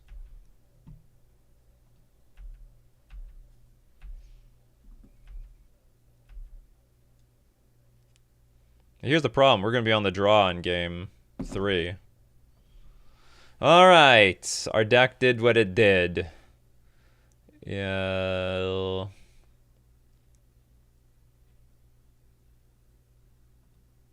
Yeah, I think I'm just gonna click it back.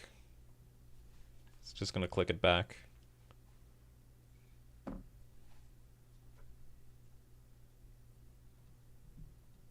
I will keep this.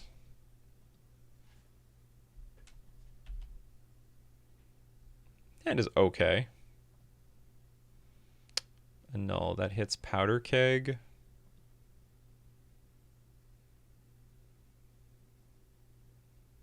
We have maybe Stifle for that. Okay, let's start with a Portent. No, I actually have Daze for Powder Keg if I really need it. Gush, Phyrexian Dreadnought, and Portent. I don't really like all these cards. Not particularly interactive enough. But okay, we can be a little patient. We'll keep all these cards and then we'll Portent again. Yeah, use Portent's ability? No. Okay, we'll keep these. This is the first like Portent I've kept. It's just the case that we're in the position that we can draw Portent, draw Gush, and then Portent away the second Phyrexian Dreadnought.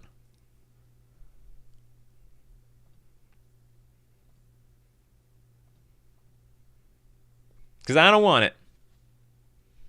Ooh, Tsabo's Web. Okay, I take it back. I want it.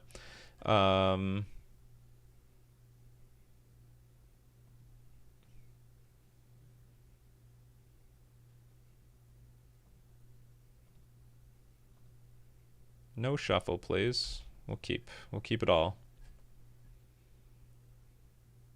Accumulated knowledge. Sure, accumulate your knowledge. Be very knowledgeable.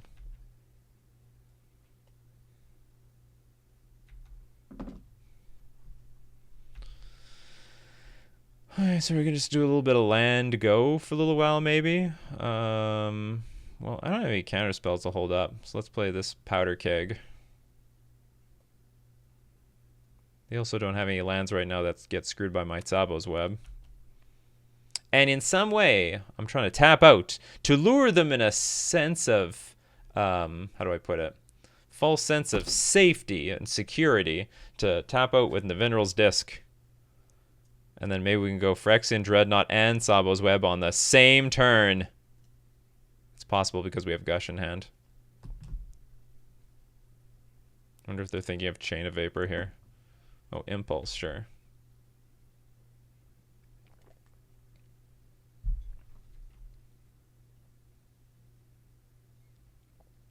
Damn, it's just all regular lands.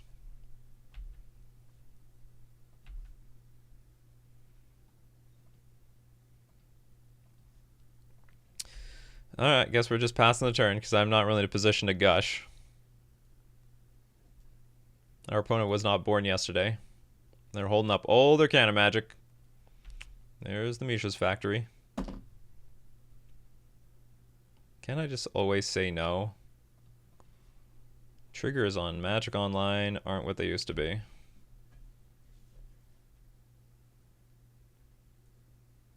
I regret signing out all my foils now. Well,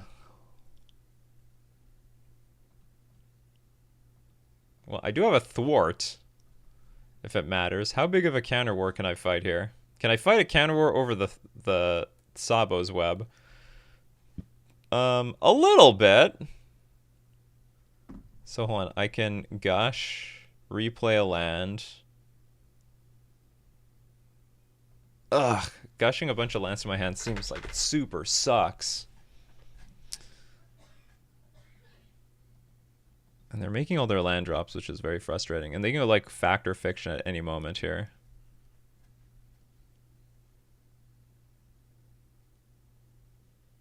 Okay, alternate option is I go Phyrexian Dreadnought. We go Stifle, and we actually just try to play a game here.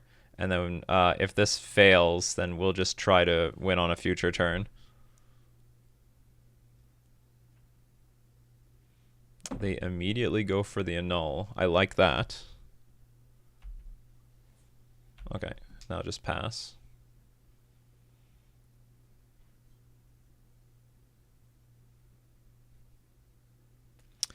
Fact or fiction. Holding up a mana. Maybe Daze is supposed to be the card I side out, especially on the draw. I should not let that resolve. My god, this would be so bad, though.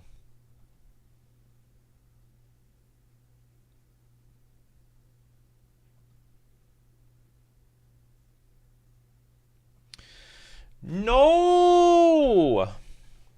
No! This looks very bad. If I thwart this, I'm going to be tempoed out so badly. But if I let it resolve, I'm going to lose so badly.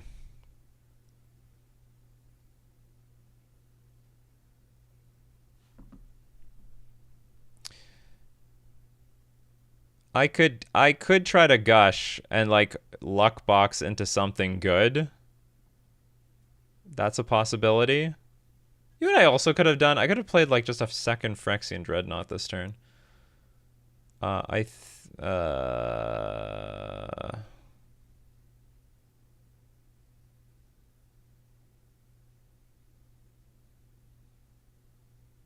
What if I play Thwart here? I'm gonna put 3 lands in my hand. I still have to discard to hand size. Okay, I can't do anything. I have to let this thing resolve. We'll put Mishra's Factory. We'll put the lands in one pile.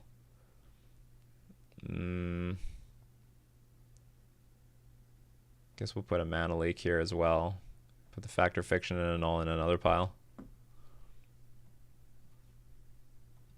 And all the options are pretty bad for us.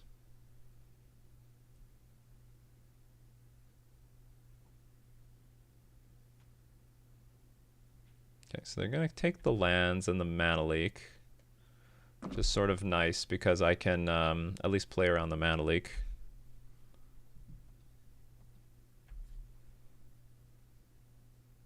So what's the idea? I pop this. Okay, I pop it. Now you're going to start playing your lands from your hands. So there's a Mana Leak in hand.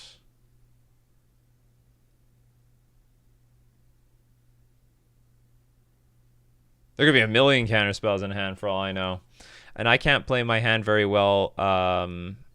Okay, you know what? I can go to discard and we just dump the Daze. I don't need this stupid Daze. Never did. Never liked this Daze. Not for a second. And then at end of turn, on their turn, we can play things like Thwart, Impulse at end of turn. So we're discarding a hand size, which is very ugly. It's not good. It's not a good place to be.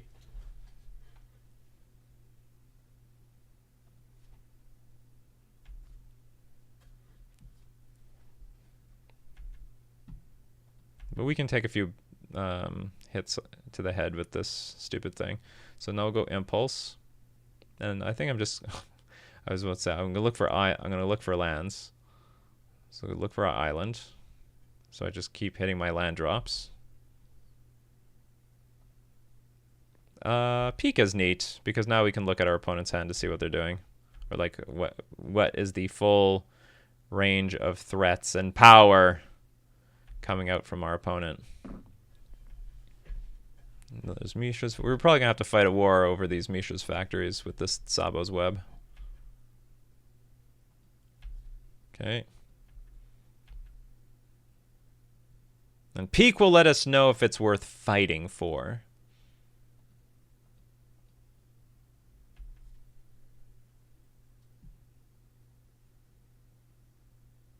I wonder, for as long as Sabo's Web's on the battlefield, do I win the game? Just out of curiosity. Okay, they have 4 They got everything. Okay, so they got Counterspell, Chain of Vapor, Nevinyrral's Disc. They got a lot. They got a lot. What do we got?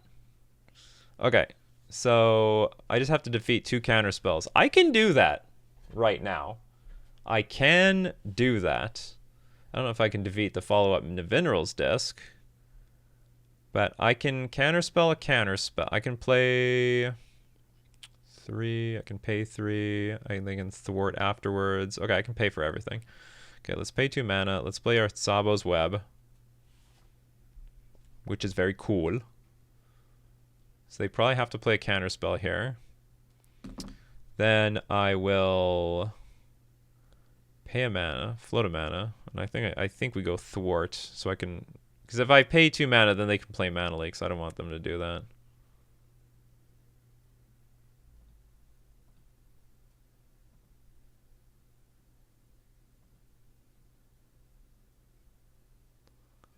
And now, if they go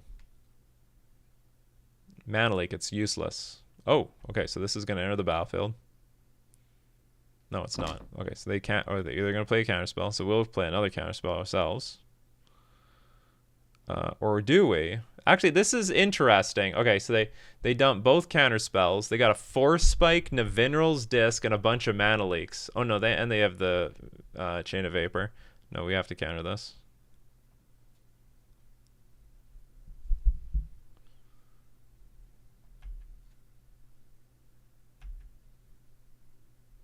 Draw a card. We draw Opt. Do I have a land drop for the turn? I do not.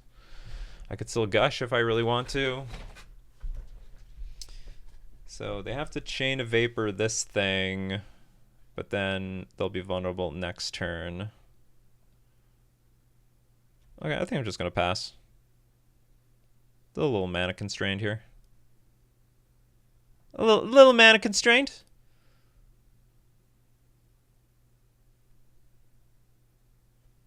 Okay, there they go with the Navinral's Disc. I'm going to annul. Or do I care? They still have the Force Spike in hand. And a bunch of Mana Leaks. Okay, let's annul. They're going to play... So we annul. They're going to Mana Leak.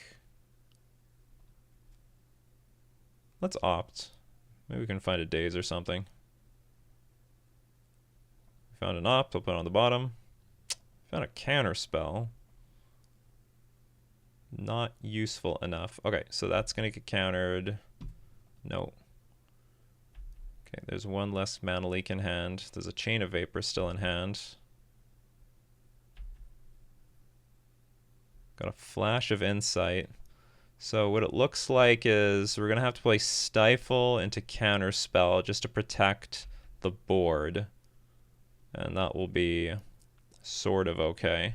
But they can do this at instant speed.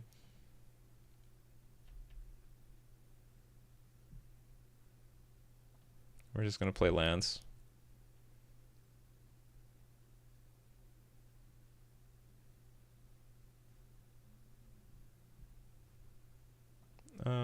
Stifle.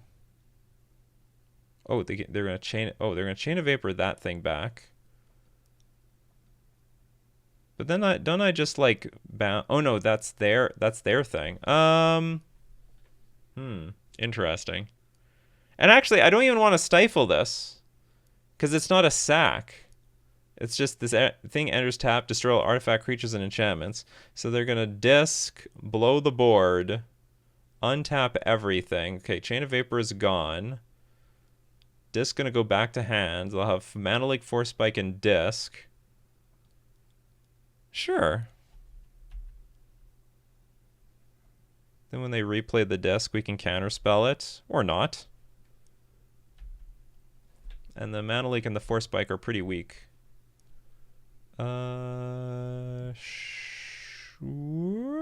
Sure.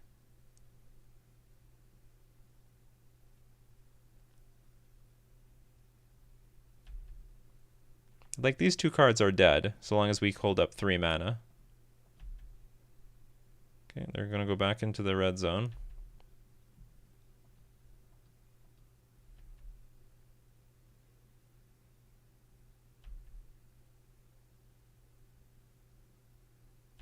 Okay.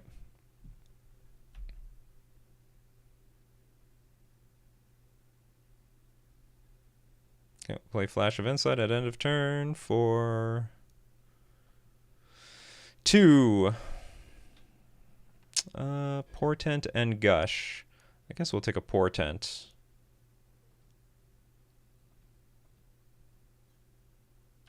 Shouldn't need any more gushes after this. Ugh. Sort of wanted a little bit more interaction. Maybe I'm supposed to double gush here. Maybe this is where these foils are supposed to come in handy. I've mis-sideboarded horribly here.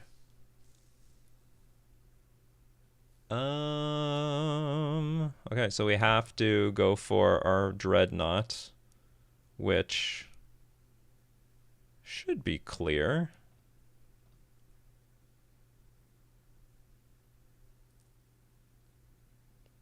Actually, it might not. All it takes is like one annul or something, and then I have to use counterspell. It's not clear. Oh, my opponent. I asked my opponent what the record is with their deck, because I do like this deck, and I just don't know if Navindral's Disc makes up for losing Parallax Tide. Last round was 4-1, now it's 0-2. All right. They said they got a 4-1 in their last round. Okay, let's counter. Or let's stifle our trigger. They want a mana leak. That will shoot. So they have 2 mana leaks in hand now.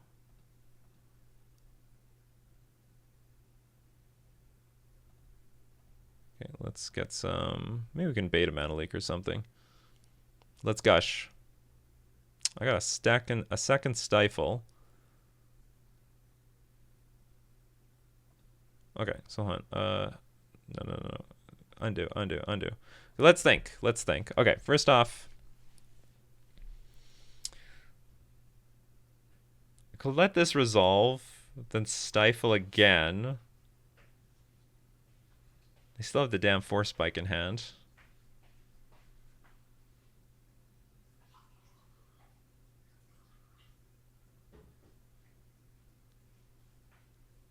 Yeah, maybe that's just the best way to do it.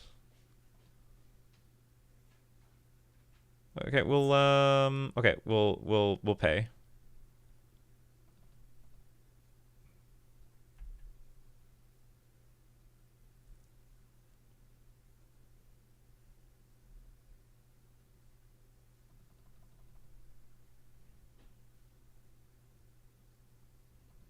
Okay, pass priority.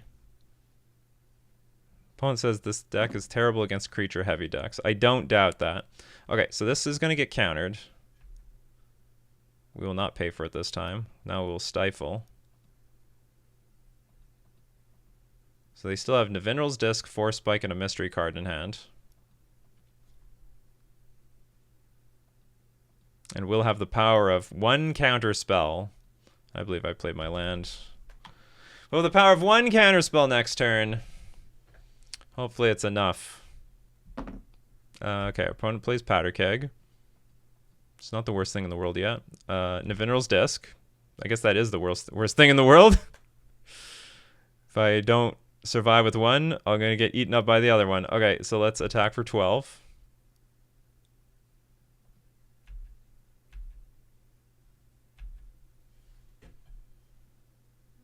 Let's play our Portent. Let's look at the top cards of our deck.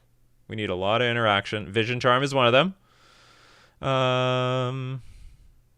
Or was I supposed to play Op first, then Vision the other thing? Okay, this is okay. So bottom, top. Use Portent's ability. Absolutely not.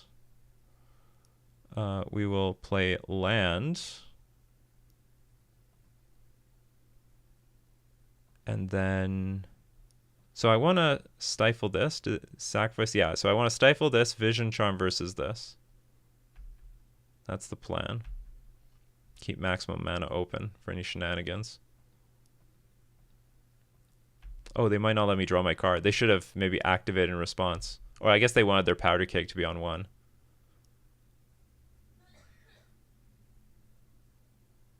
How big can these factories be?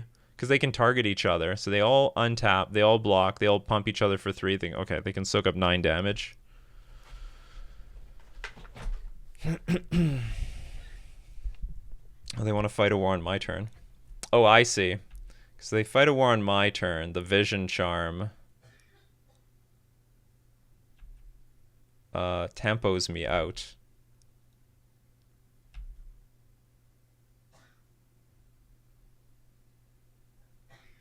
Oh, does that mean I could have Vision Charmed one of these things? I guess not. Okay, so now, okay, new plan. We need to opt. Get the hell out of here. Portent, put on bottom. Okay, island. I don't know. I don't even know what I'm trying to draw for now. 2 stifles? A second stifle? Okay, so this I have to stifle.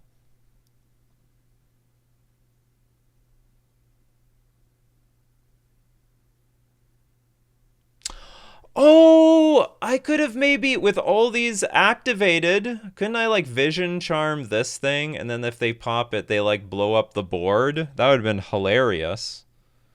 That's so interesting. Because I could have used Vision Charms on the Minerals disc on my opponent's turn, force them to like make them use it now, and then they would lose two creatures. Well, anyway, we're gonna phase out my Minerals disc. Oh, sorry, we're gonna phase out my Phyrexian Metamorph, and then die, I guess. Okay, what do we draw? Something useless. All right, good games. That was a very interesting league. I enjoyed that very much. This deck is hard to play, but I've grown a great appreciation for it. Would I do things? Would I build it differently? Probably. I don't know how much I want to change it from the original shell. I'm sure the problem is there's probably a lot of cards meant for this deck that I don't even know yet. But it's a very entertaining deck. I would be looking to play a little bit more of it if I want to get a little bit more into pre-modern. You know what? I just want to play with blue cards, people. I just want to play with blue cards. And this is a very blue cardish deck. I just don't know how other decks interact versus it. And what I've learned in this league is like every single deck is out to get you. Every single deck has like an infinite amount of removal. So much so that like it almost seems to make sense to like play my original deck, my Miracle Grow Oath deck. Although the mana was a little bit jank. If I can get the mana right, then maybe the rest of this deck goes right. But this is a pretty cool deck too. This is a very, very, very cool deck. I don't entirely understand the sideboard though. But maybe in time that I will. it's very funny when I looked at the stats of this thing. It's a very heavily played deck, but its win rate doesn't look that good. It's like really good versus mono red, and then like versus everything else, it's like 45%. And I just sort of assume that it's like a skill thing. Like I probably lost most of these games or most of these matches because it was just I did not have the skill to pilot this thing at this very moment. But a very cool deck. Would not mind to commit to something like this in the future. Anyway, hope you enjoyed the pre-modern content. Something a little bit different. I'm probably going to explore some other stuff because modern right now is so unbelievably hostile to like merfolk. It's so unbelievably hostile, and there doesn't look to be any clear attention from Wizards to change or balance the format. Or honestly, I understand modern is it's very balanced right now, but like in a very, very degenerate way. And I'm trying to look for like a more slow-moving type of interactive format, and that's where pre-modern is. It's a very, very nicely interactive format. And I could easily say that we got outplayed. We got outplayed, or I played myself. However you want to look at it. Anyway, this has been Nikachu playing Stiflenought in Premodern.